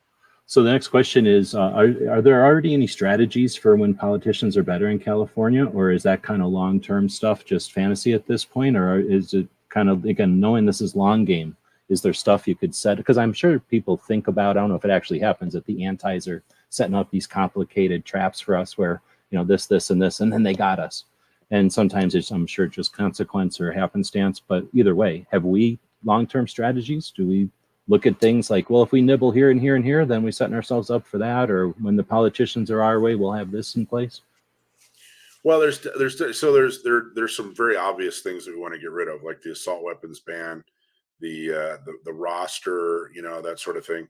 And San Diego County Gun Owners, we've partnered with Firearms Policy Coalition, who has been wonderful. Firearms Policy Coalition has been so wonderful to us.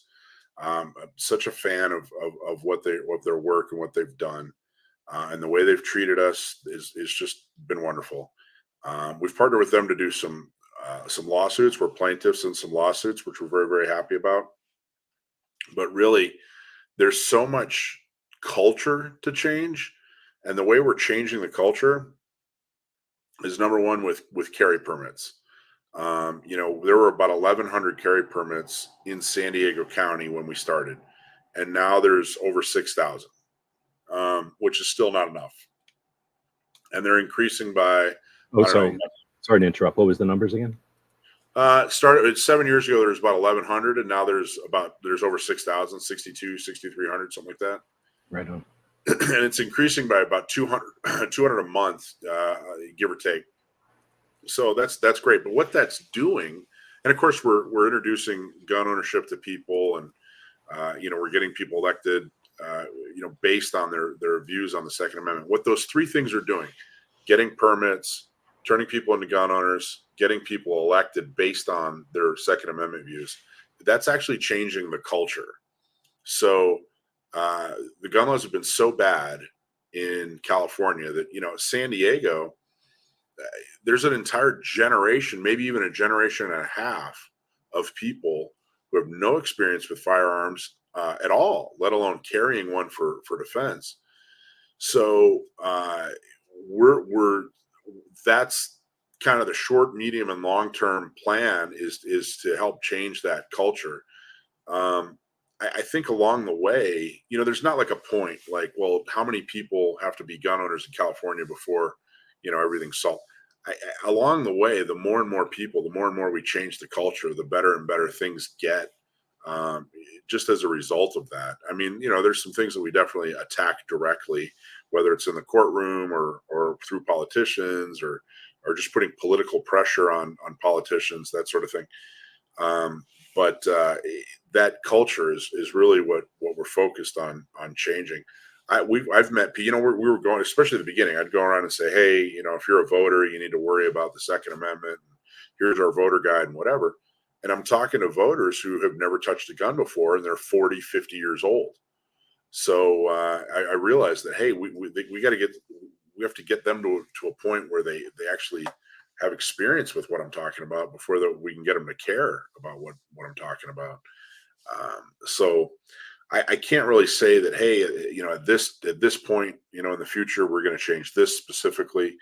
The whole point is to just try to get to a tipping point by getting enough people to agree with us, enough people carrying, owning, and voting based on the Second Amendment.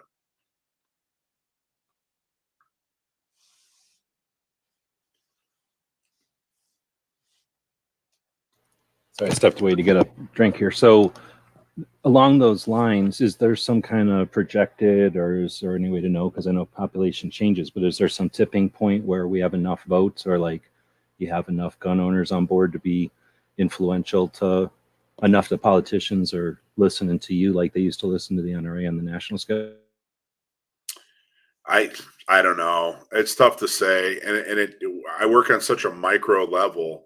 Like the city of Santee, we're already there. The city of Santee has city council members that are always going to agree on the Second Amendment, that sort of thing.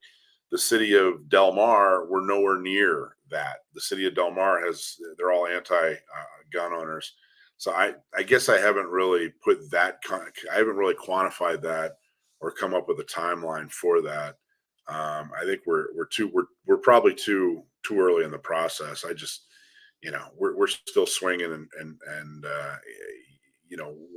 we've gotten a foothold and we've done a lot of really good things, but there's just so much more to do, and it's going to continue for decades.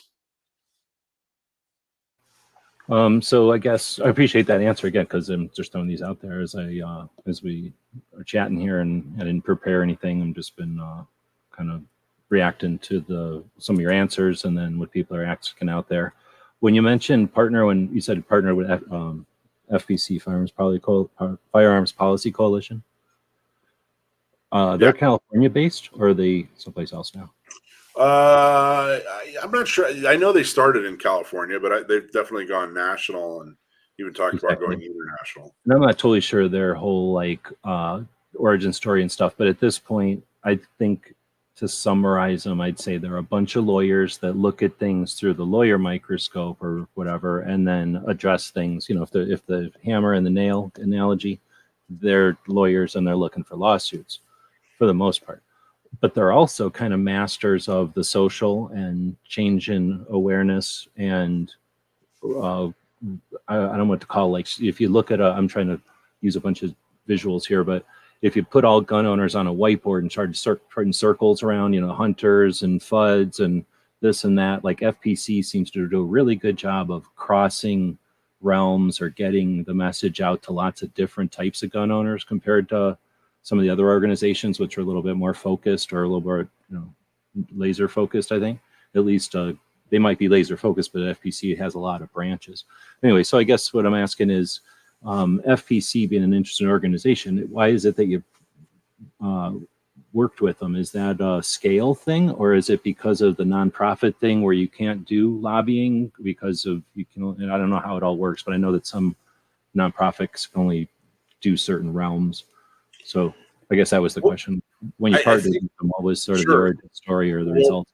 When we started, they reached out to us and basically said, "Hey, look, we're here for you." And I got to tell you, they were just about the only organization that did that.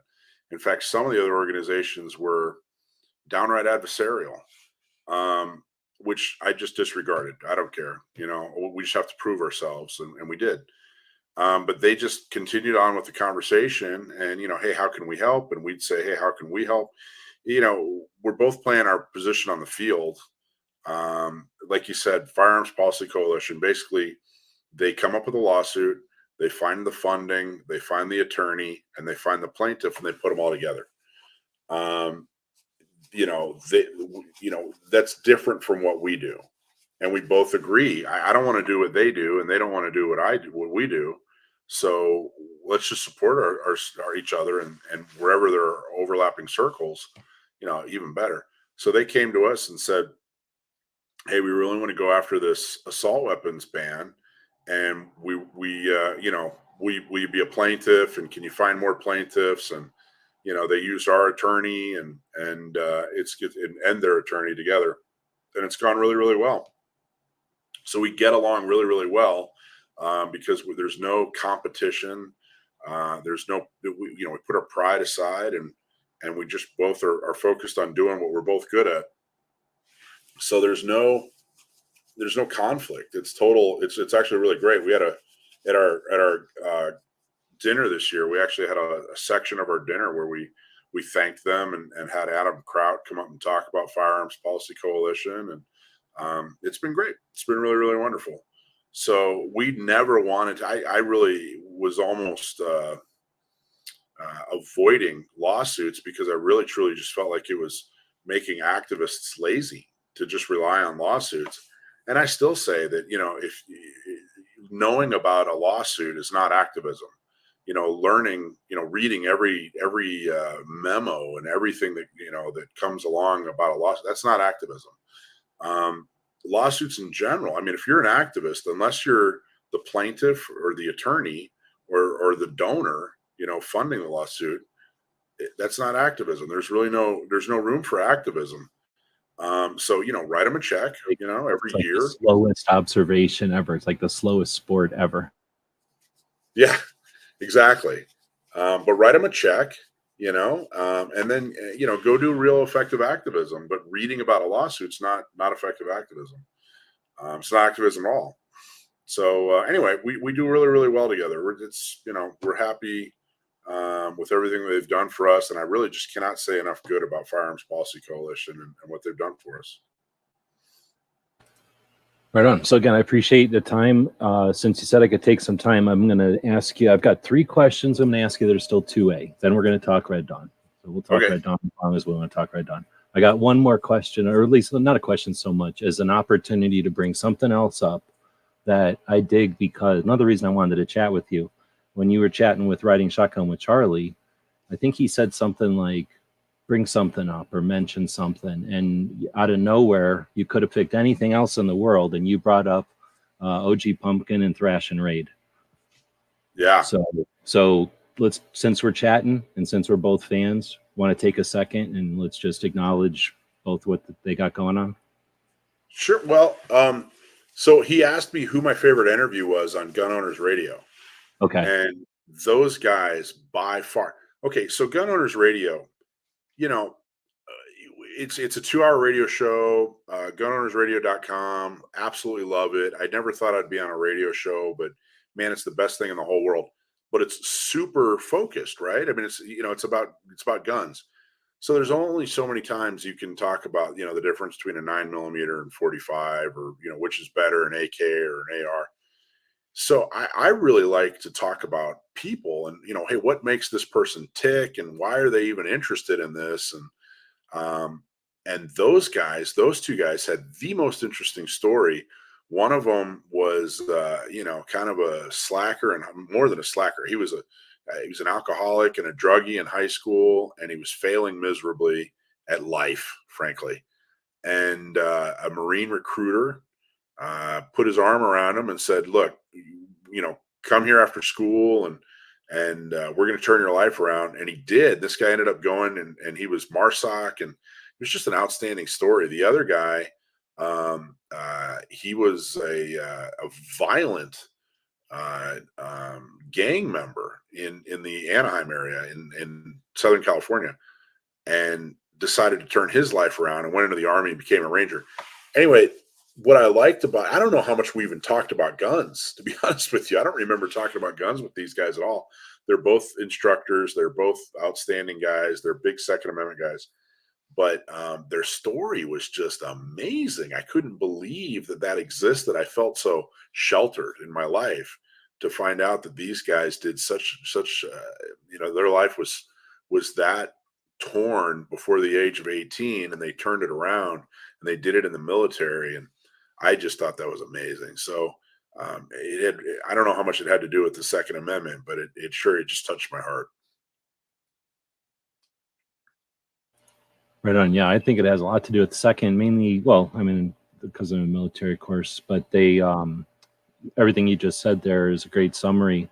Now, as they're both out and They're mentors for the young who are living the same lives potentially, or the same pathways as they were. So they're helping the youth of their areas that they came from with their organizations as capitalists, and they're sharing that. Both of them are being really interesting on the way they share that. It's really interesting the way the new generation shares all this stuff. But then they're also helping veterans on their way out, transitioning out as, from whatever they were, either in that area specifically. Sometimes in the events that they have the guys fly in. So depending on if it's a unit type of centric thing or if it's a location centric thing, they're offering opportunities for both the youth and the veterans coming out. And what they do, well, like you said, they're instructors and stuff also, but what they do to kind of relieve stress and get everybody together and do the social thing like you're talking.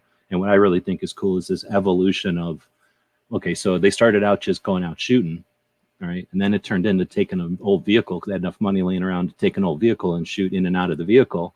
Then it turned into, let's bring everybody out, the vehicle, a taco truck, mariachis, shoot, have a big party afterwards. And that's helping the veterans just to have something to look forward to as they're transitioning out, different kinds of situations with PTS, injuries.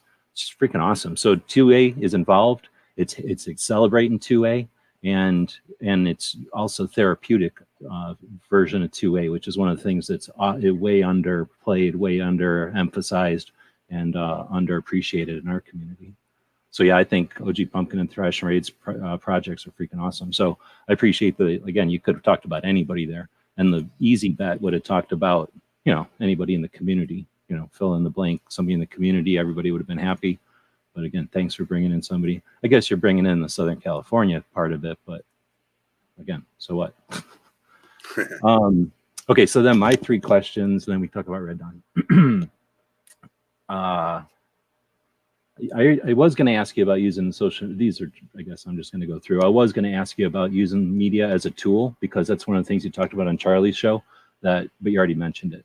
I was also going to chat with you about your position on the reliance on lawsuits, but you've addressed that a bunch of times, but those are both in my notes. I'm just making a mention of that to people that are out there.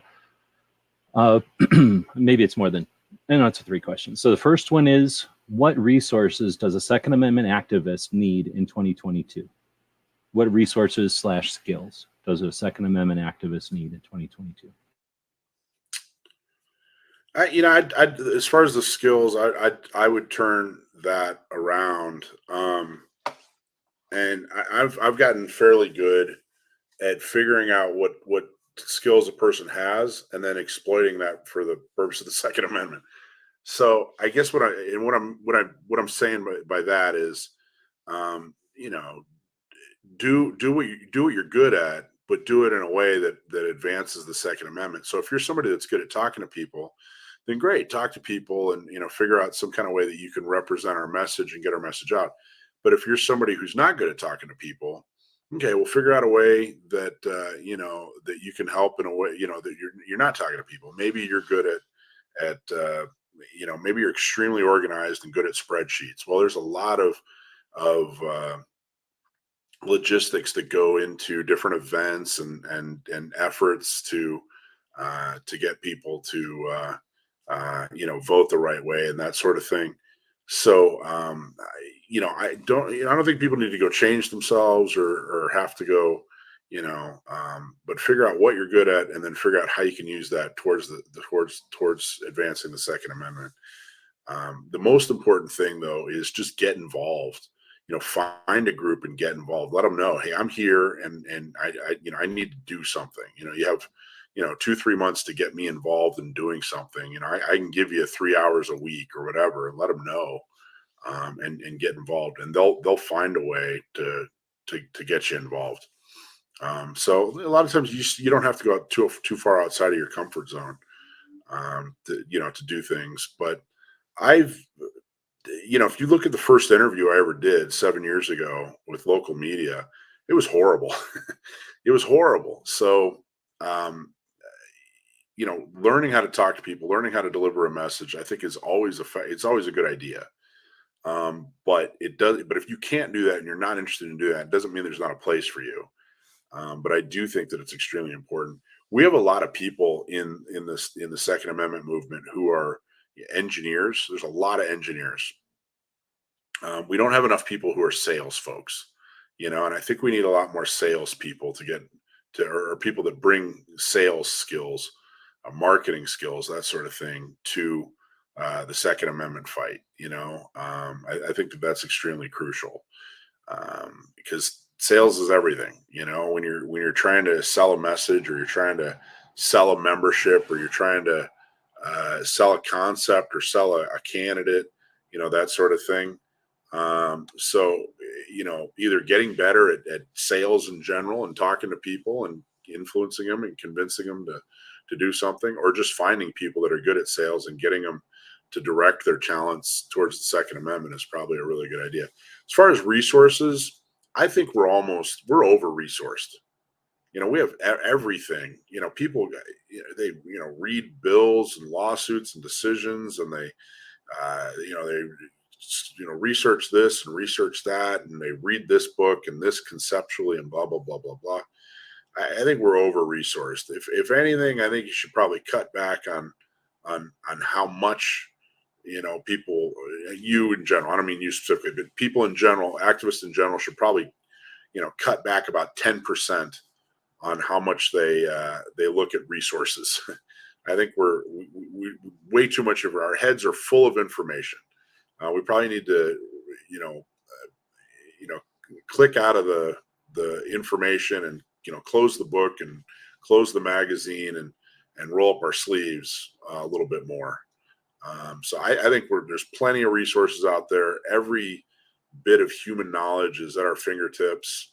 I think, but I don't think I think we're all too smart. We're all over over-informed and under actioned. So I don't know if that's a good answer, but sorry, I leave it muted. I don't mean to leave you hanging. I muted out of reflex because I usually have a bunch of fans going. So just finish on my notes.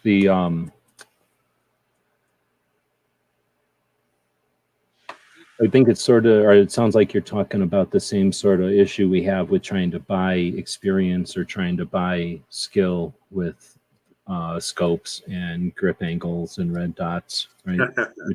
we try to buy our way through going to practice. So it's like, well, if I can, throw $30 at this place, if we can get another lawyer on board, or I'm just using examples, but that's sort of the same idea that we're looking for. If we stock up and have enough prepared, then we don't have to do anything. But in reality, we don't really need that much prepared. We just need to be out there doing stuff on a constant basis. Yeah. Right on. So then, well, maybe this Berkshire doesn't then after that answer, but do you have 2 books that you can recommend? Yes. The focus of activists.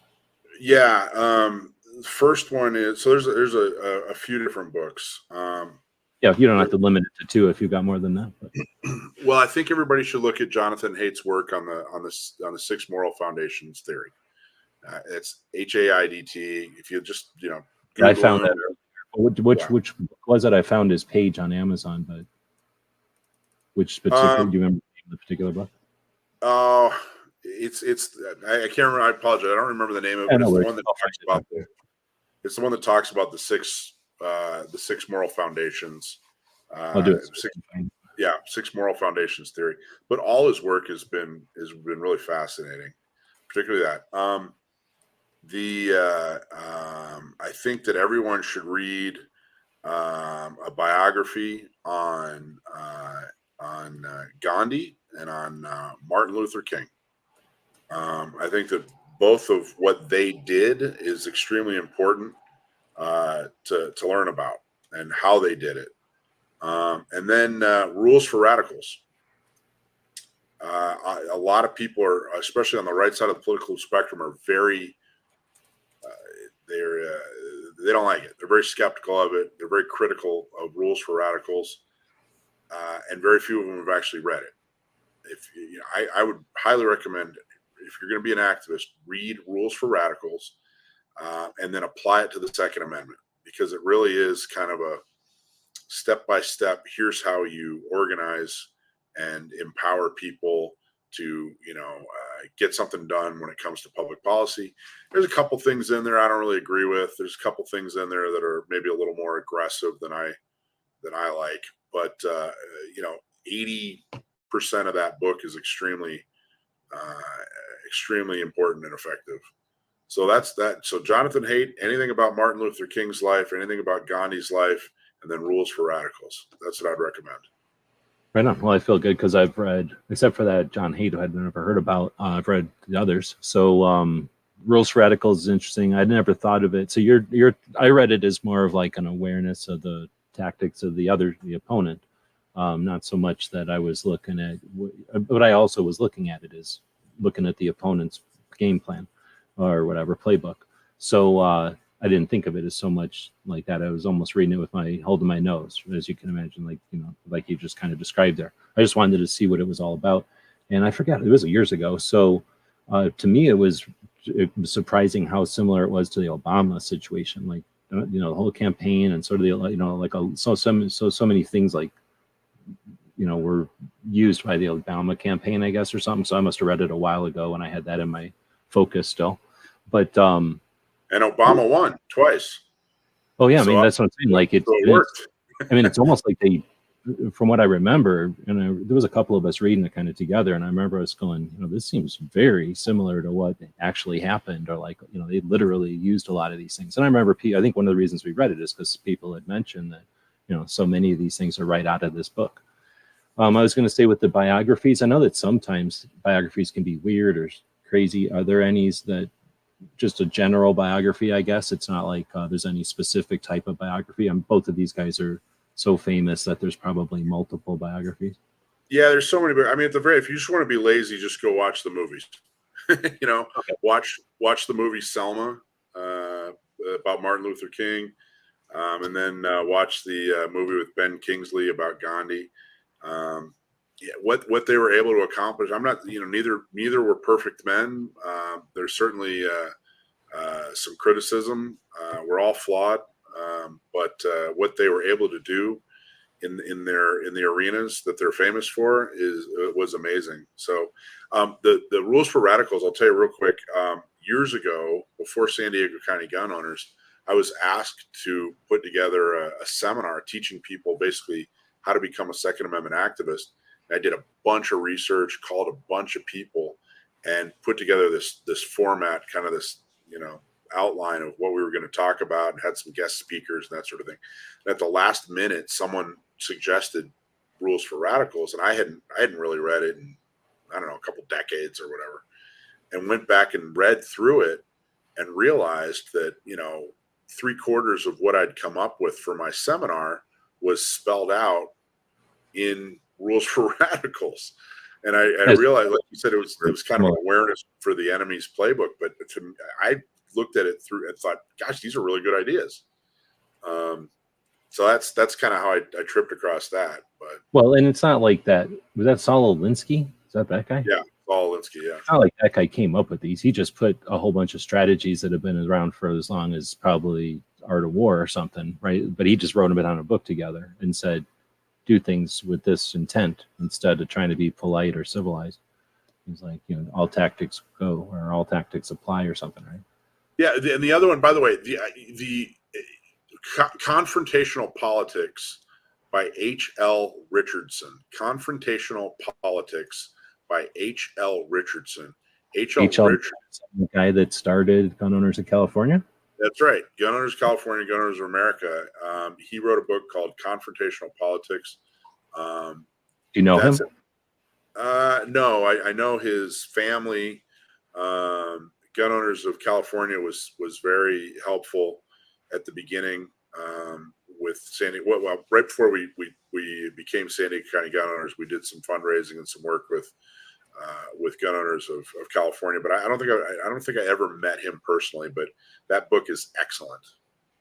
Okay, Confrontational Politics, and so people, I don't want to assume anything here. People, this is state senator from California, and from what I understand, if I understand the history right, a bunch of people decided, you know what, let's get rid of guns in California by going after handguns, by going after the manufacturers, and that didn't work. So they were going to call it a health thing.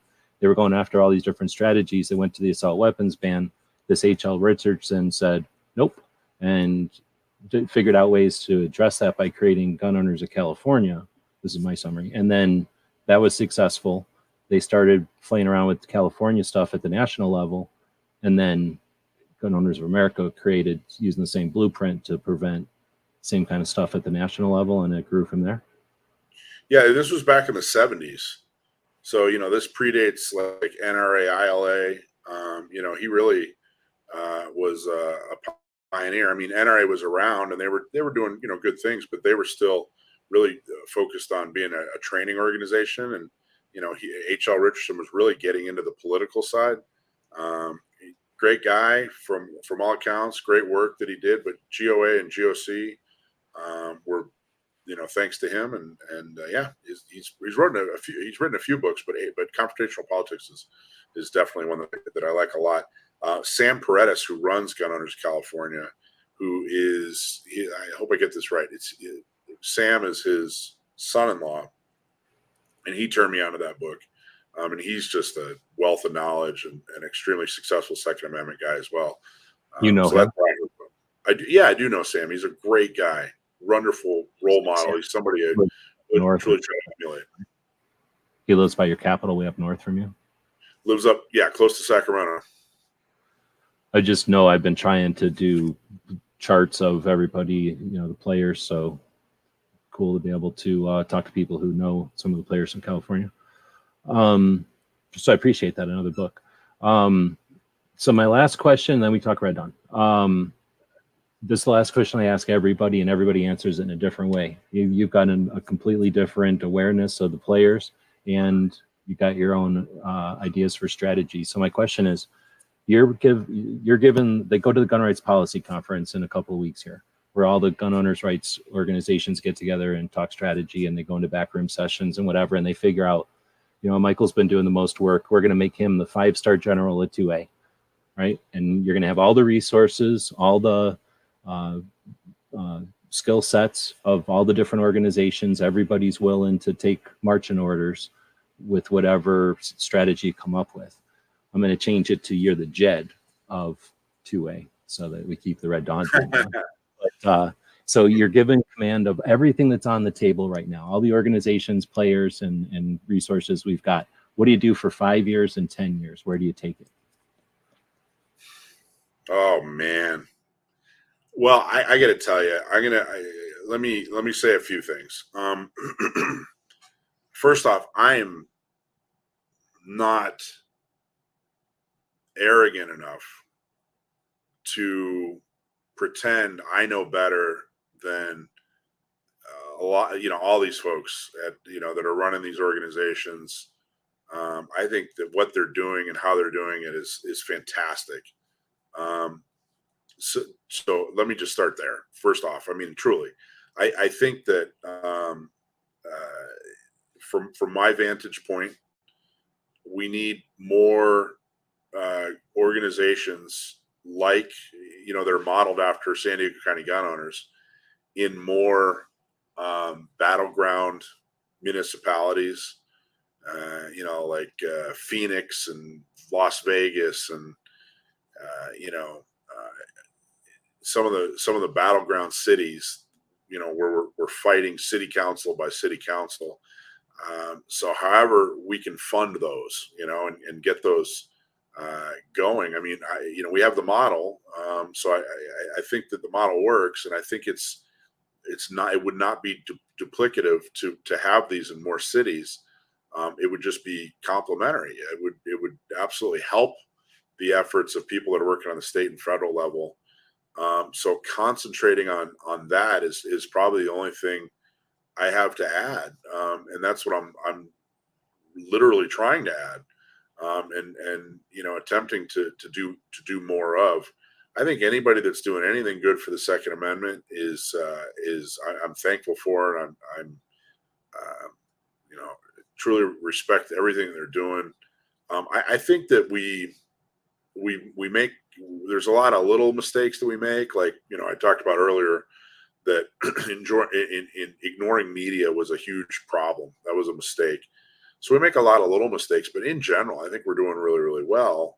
I think that we need to figure out how to get more people involved with either their dime or their time, because we just don't have. I think the percentage of gun owners who are, actively funding or volunteering for groups is really low. I think the percentage is really low. So I don't think it's anything bad that's happened, or anything that could be improved upon.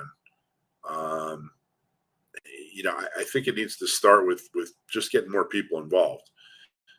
When I do talk to organization leaders, I wish that they're such talented people and they know where they're going and they know how to get there. And the amount of time that they spend on just trying to keep the lights on is detrimental to the cause in general. If everybody out there, if all the activists out there could just increase the amount of people who are just writing checks to these organizations by 10%, that would be exponentially more effective. And then the next step is just getting them to show up and roll up their sleeves and do some things. Man, we could take over the world. You asked a little bit about earlier about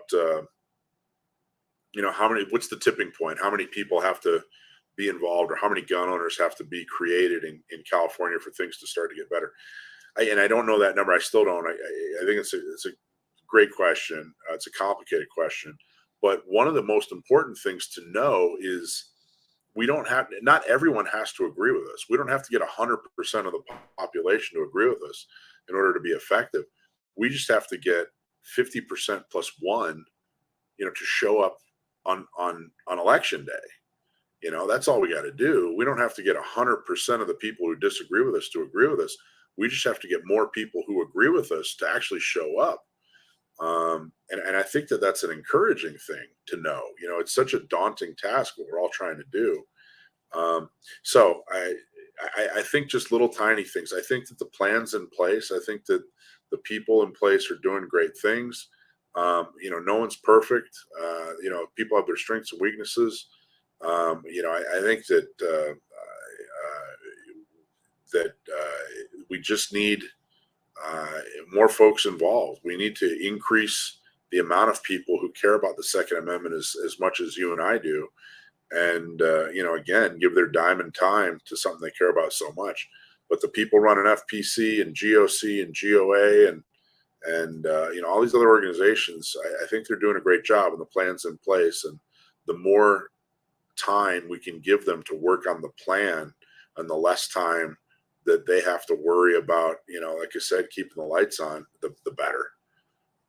So I don't know. Maybe that's not as quite as thorough or specific an answer but it really truly is sincerely what I believe. Right on. That's a more elaborate answer than anybody else, I think. So I appreciate it. Well, maybe not, but it's a pretty awesome answer. So I appreciate that. Let's see. I'm going to make sure I think we did miss a couple of questions out here. So Gunpowder Beauty had asked earlier, she might not be awake anymore. She's a young lady. In the past few years, what has Michael seen that needs to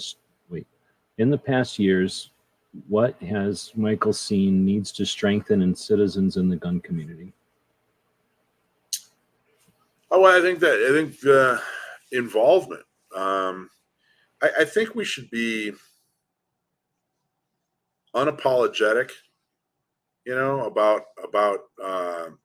about being gun owners and caring about the Second Amendment, but still humble. So unapologetic, but humble. And I think that sometimes we're, too apologetic, or worse, we're too arrogant. We're too in your face and aggressive. I don't ever apologize for supporting the Second Amendment or being a gun owner or wanting more people to be gun owners. But I do it in such a way that,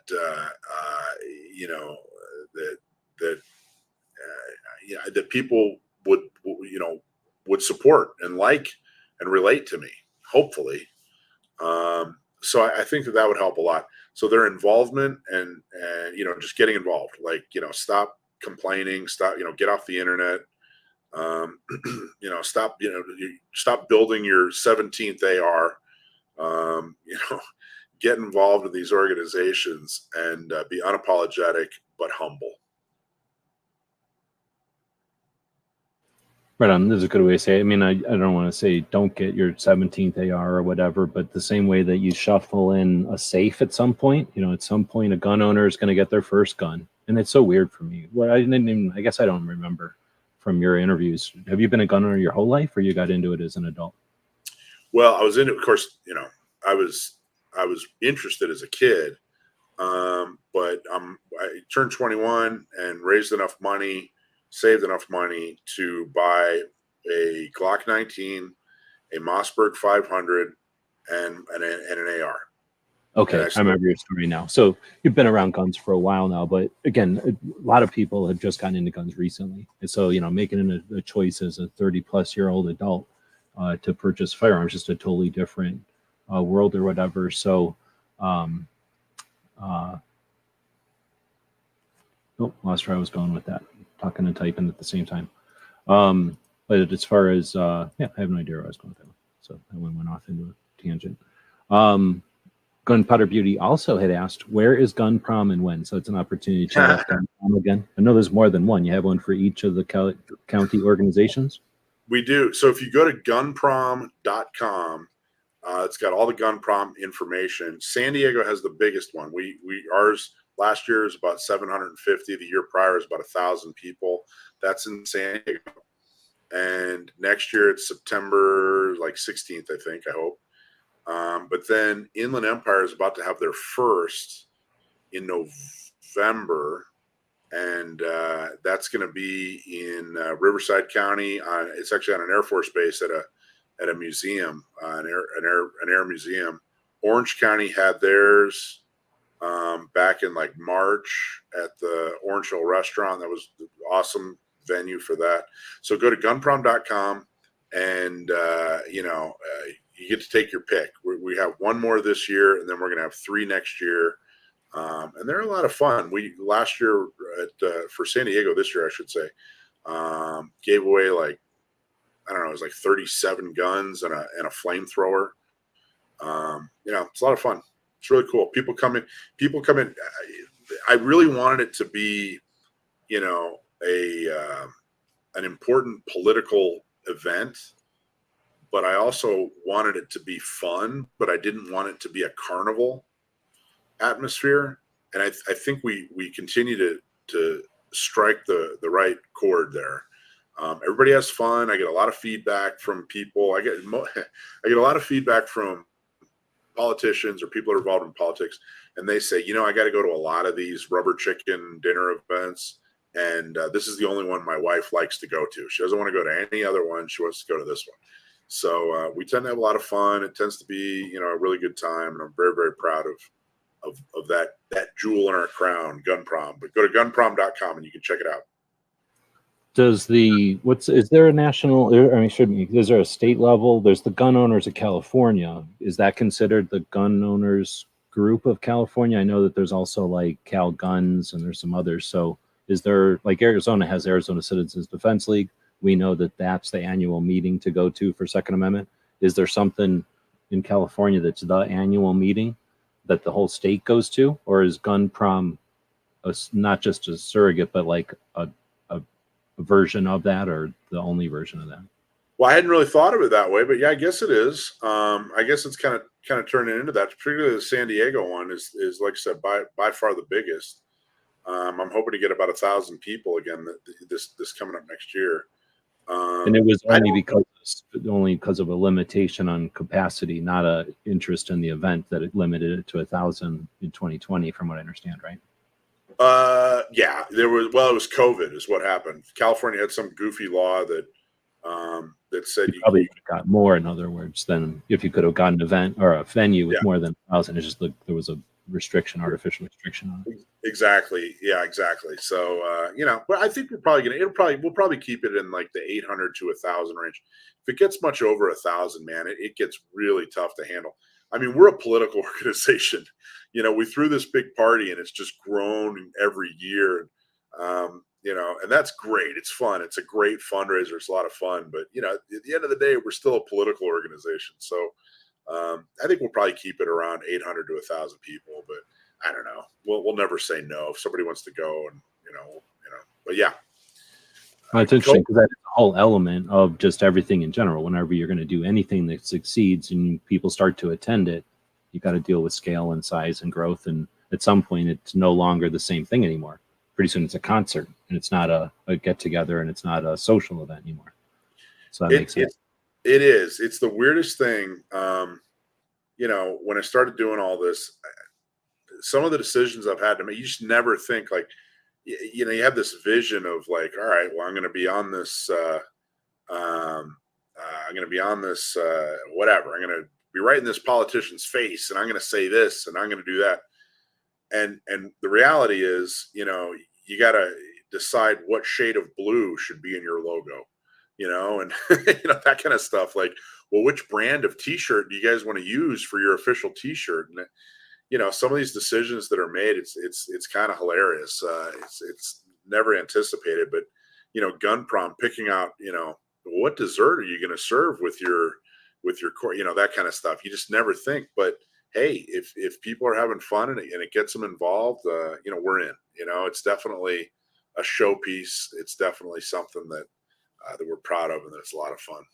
Yeah, I hope I hope you can either franchise it or people copy it. I don't know what kind of proprietary thing there is, but like, I definitely think that's the kind of thing that if someone was asking me about the 5th or being the 5-star general at 2A, definitely gun prom would be in there. There needs to be one, because what you talk about experiencing at the gun prom is, I'm assuming, what I experience when I go to the AZCDL event.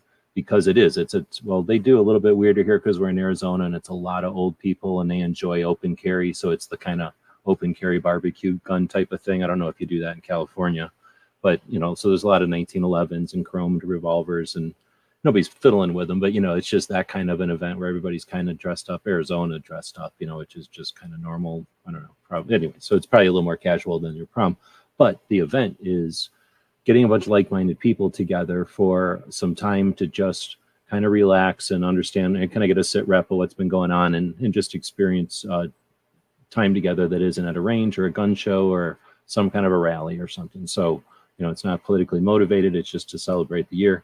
And yeah, I totally understand. And again, I think that that's something that's missing when I talk about the rallies missing some stuff. It's what I think you mentioned, or you talked about, being the social element of your projects, or creating times for those social elements of gun ownership in general and Second Amendment, right? I mean, Second Amendment specifically, gun ownership in general. Gun owners, like you say, just are cool people, and they end up just being down to earth, and even if they're super diverse, they're going to have some stuff in common that is core. Well, and just bringing the community together, it's an important, in and of itself, is an important exercise. I know we're getting late here, but last question from the audience was from Smeggy, who's up in San Francisco area most of the year. Have there been any gotcha interviews? He asked that earlier when we were talking about media. I got to tell you, I think I go into every interview as if it's going to be a gotcha interview, which is why I prepare so hard. There was one, I'm trying to think of what it was. I can't remember the actual issue, but some new regulation had just passed, and went down to the press conference. It was, the anti-gun politician had a press conference. We went down there. And got in front of the media, said, hey, if you guys want to, counterpoint, here we are. And a news station that was actually usually really good to us, their reporter was clearly not a fan. And she edited her story. It wasn't horrible, but it was worse than I thought it should have been. And so I went to the station manager, who I knew and was a really good person, and had, we'd formed a relationship.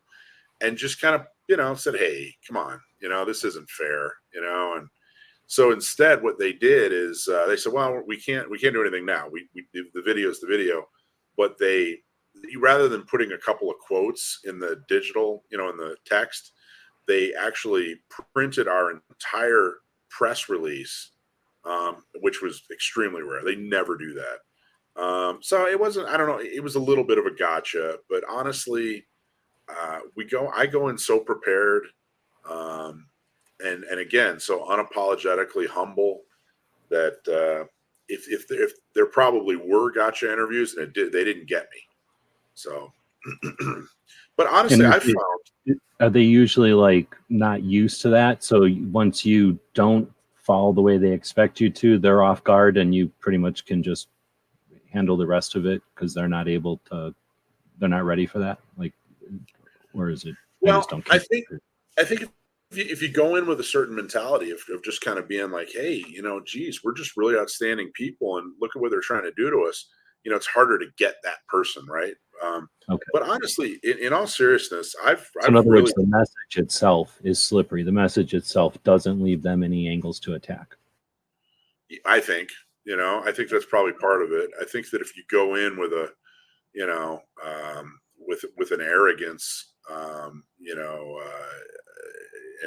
without that humbleness, I think that you're easier to get.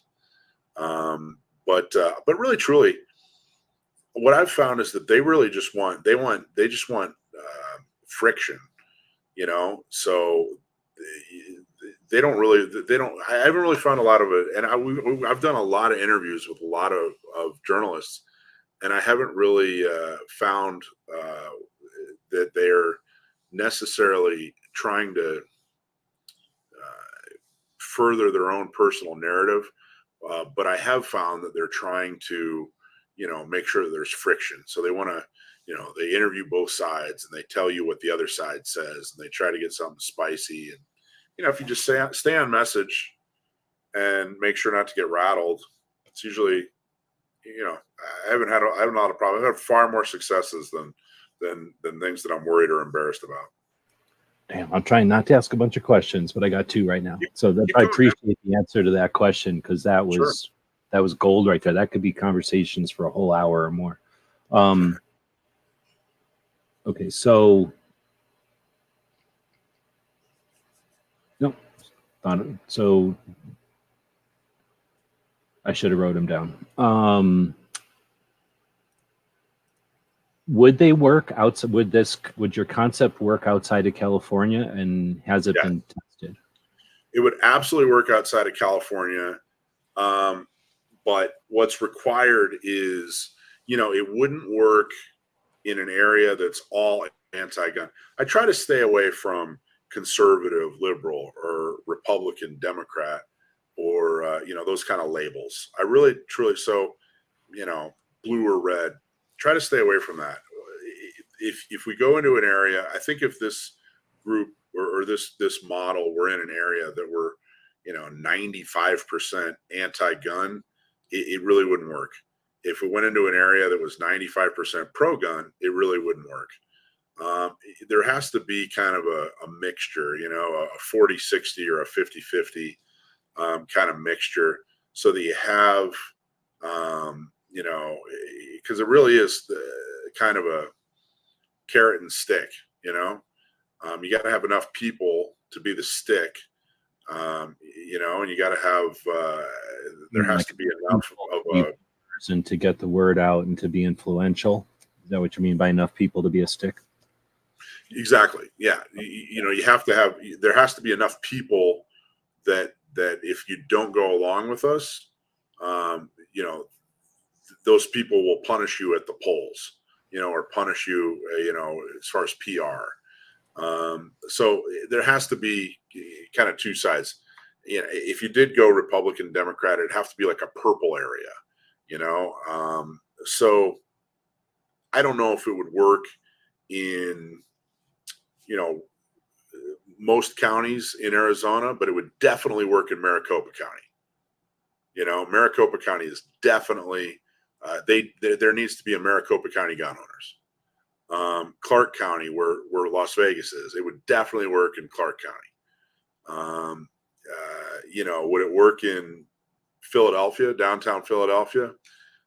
Probably not. There's probably too many anti-gun folks in downtown Philadelphia, I think. So it would definitely work outside of California, but the key to success is that you need that mixture. You really need some strife there. You need enough people to fight, and you need enough people to fight against. Otherwise, it's just it'll fall flat. Right on. Appreciate that. All right. So again, we've been chatting for 2 hours about 2A, but there's other important things in the world. One of them is you're on a road trip right now, and it doesn't matter where you are for situational security. We'll just mention you're in a state that's. I'm in New Mexico. Yeah, you're in New Mexico. So I don't know what kind of time you got. We've already mentioned that the places in Las Vegas, New Mexico, where most of Red Dawn was filmed. I'm never going to tell people where the filming locations are because, one, it should be earned, but I also just don't like making it that easy. It took a lot of effort. Smeggy out here that was in here helped me find a bunch of the places. We did a bunch of investigative stuff to figure it out through all kinds of means. So I don't want to get too far into that. But in that realm, before you get out of New Mexico, and again, I don't know what kind of time you got, but I'm assuming you've been to New Mexico, to Las Vegas, New Mexico. Have you been to the Big Red Rock, where at the end, where the hinds are, and they're eating the grapefruits and they squirt? Oh my God, that would be. I haven't been there, but when I was in Las Vegas. What's that? It's nowhere near Las Vegas is the problem. I can tell you approximately, but I'll tell you it's 4 hours off your route. That's the same. Oh well. Okay. I've been here. Here's what happened. I went to Las Vegas, New Mexico. I don't remember what this was, 10 years ago. And just driving around the town, I was like, oh my gosh, that's this and that's that. And here's where this was filmed. So you knew when you were going there that you were going there to see the Red Dawn filming locations. That's it. That's the only reason. Okay. So what happened was, I'll just tell you real quick. I lived in San Diego. My brother was moving to I'll Florida. talk Red Dawn all night, so you don't have to go real quick. It's all up to you. But if you need to go quicker, because I understand we've been chatting, but otherwise, I'll talk all night about Red Dawn. So I was on a road trip with my brother who was moving to Florida from San Diego to Florida, and I said, okay, I'll go with you, but one stipulation. And we went to Las Vegas, New Mexico, which is 2-3 hours, whatever. Not that bad off 40. Yeah, that's not too bad. So I drive into the city, and I'm like, I had no plan. I hadn't researched it or anything. I was just like, let's see how this goes. Okay. And I'm just like, oh my God, there's the mural, and oh my God, that's this and that's that. And I couldn't believe it. I could not believe what I was seeing, what was going on.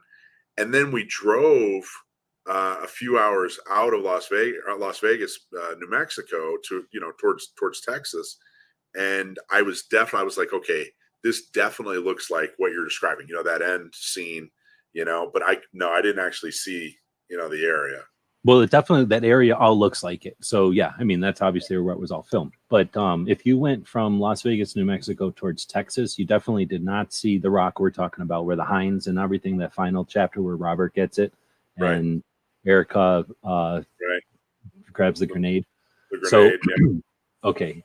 Unfortunately, you're not driving through Arizona, but for future reference, in Cape Verde, Arizona, there's a place called Copper Star, and it's the longest indoor range in Arizona. Pretty cool range. It's right off of the 10 between Flagstaff between Phoenix and Flagstaff, right off the road, literally it's right at the exit. Copper Star, the RPK, the Valmet that they turned into an RPK, Lone Mountain Outfitters and all that, is at that range, and you can shoot the gun that was Patrick Swayze's gun. So that's the place called Copper Star in Camp Verde, Arizona. But you're not on that route. But so there's the rock from that scene, because that's where that RPK comes into play and everything. She gets left with it and all that. But so next time you're driving in that route, I'll tell you where that is. I don't tell anybody, because here's how we found it out.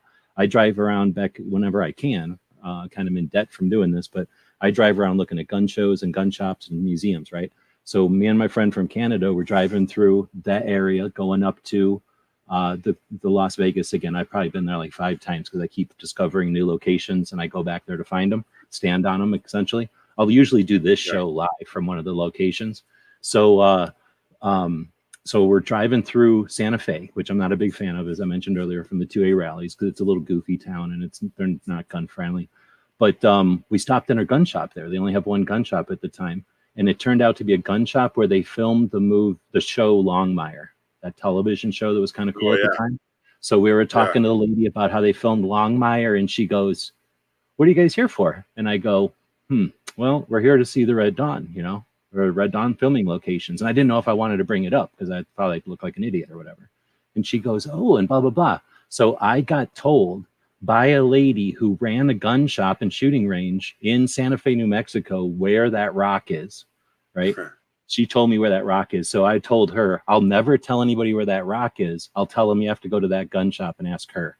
So that way her gun shop can visit, right? But I'll tell you because I don't think gun shop exists anymore. But I won't tell anybody else in the world because it's so easy to find that it'll get ruined.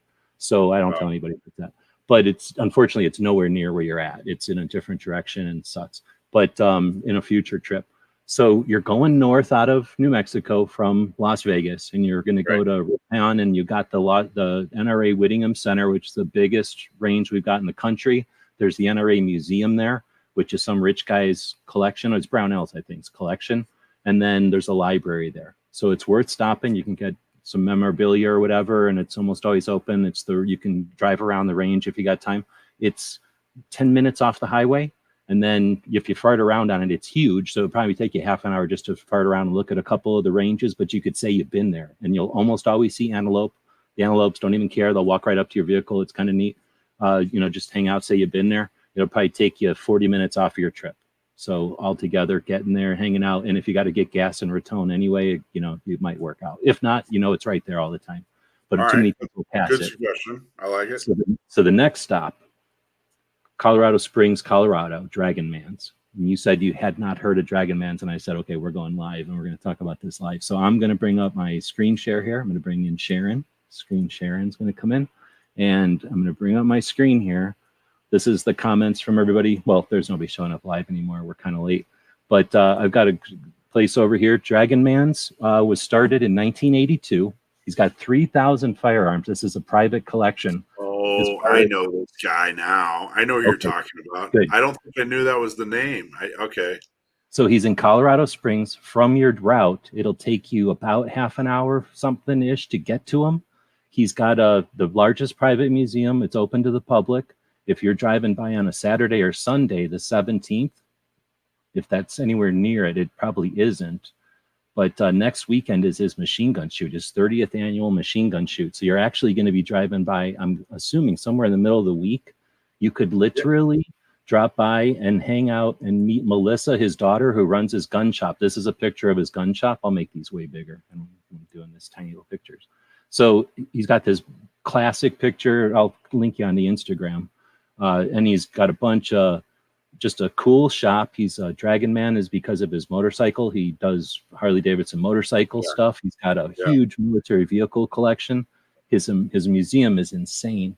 So, I've been to all the museums, and it's top notch. It's insane. Everything is alive. There's nothing a dummy in here. Everything is alive. Nothing is demilled. It's just it's something that's totally unique in the industry. Celebration and everything 2A. So he's about 40 minutes to, back and forth from the highway. So you figure maybe 2-3 hours if you spent an hour or something there just to experience it. So that's the big thing I was going to mention. Then you're going to head up to Denver, and I don't think of anything that I can think of that's all that awesome in Denver. A couple of gun shops are interesting. And then you're coming back through Utah and then Vegas. Yes, down through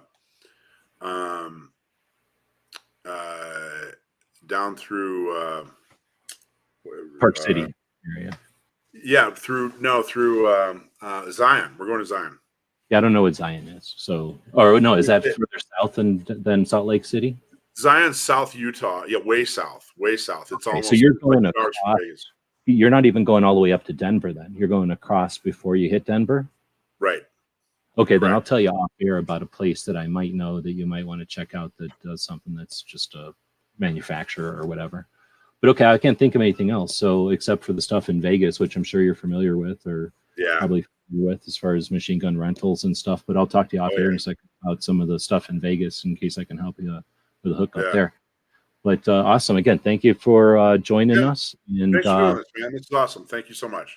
What I'll try to do, what I've been doing is having these interviews on Mondays with individuals. And then this first one, I try to let you just have a chat. But then usually I interrupt and have conversations with people. So what I do is the last Monday of the month is I bring everybody back. So I'm going to just start leaving the invite out to anybody. So think of the last weekend of the month. Anytime you want to chat 2A, you'll have an open invite. And, you know, just an eclectic group, I guess, of everybody who accepts an invitation to join in. So you've got an open invitation to that. But hopefully, again, we've got some other conversations that we'll have, and we'll keep you in the email list. So when you've got the opportunity to join in, you're always welcome. And if anything I can ever do, I've got, you know, some resources that have been around for a while. So if anything we can do to help you guys out in all your different projects, let us know. Well, I'm going to let you end the show with anything you want to plug, an elevator speech, or kind of wrap it up, and then I'll plug my ending here, and then we'll chat off here in a bit. You know what? Just check out San Diego County Gunowners.com, check out GunOwnersRadio.com, and check out Gunprom.com. Right on. I've got links to all of them in the list here. So thanks again, everybody. I know most people are probably not listening to this live anymore, but for listening in the future, do you guys have a Patreon? No. Okay. So the best way to support it is to get it to the website and buy a membership. Yep. Make a donation. Become a member, make a donation. Absolutely. Don't need to be a resident of California or some Southern California to be a member to support the organization. No. We have members from all over the place. So yeah. Right on. Well, thanks again. I'll run it short here. I'll just throw this in here. Tonight's episode, The Endangered Species. Thank you for supporting our projects. If you'd like to buy us a cup of coffee, check out our Patreon channel. The guys and gals at gunwebsites.com encourage you to take a CCW class every year, practice at least once a month, and carry every day. Thank you for watching gunwebsites.com. Do do do do do do do do.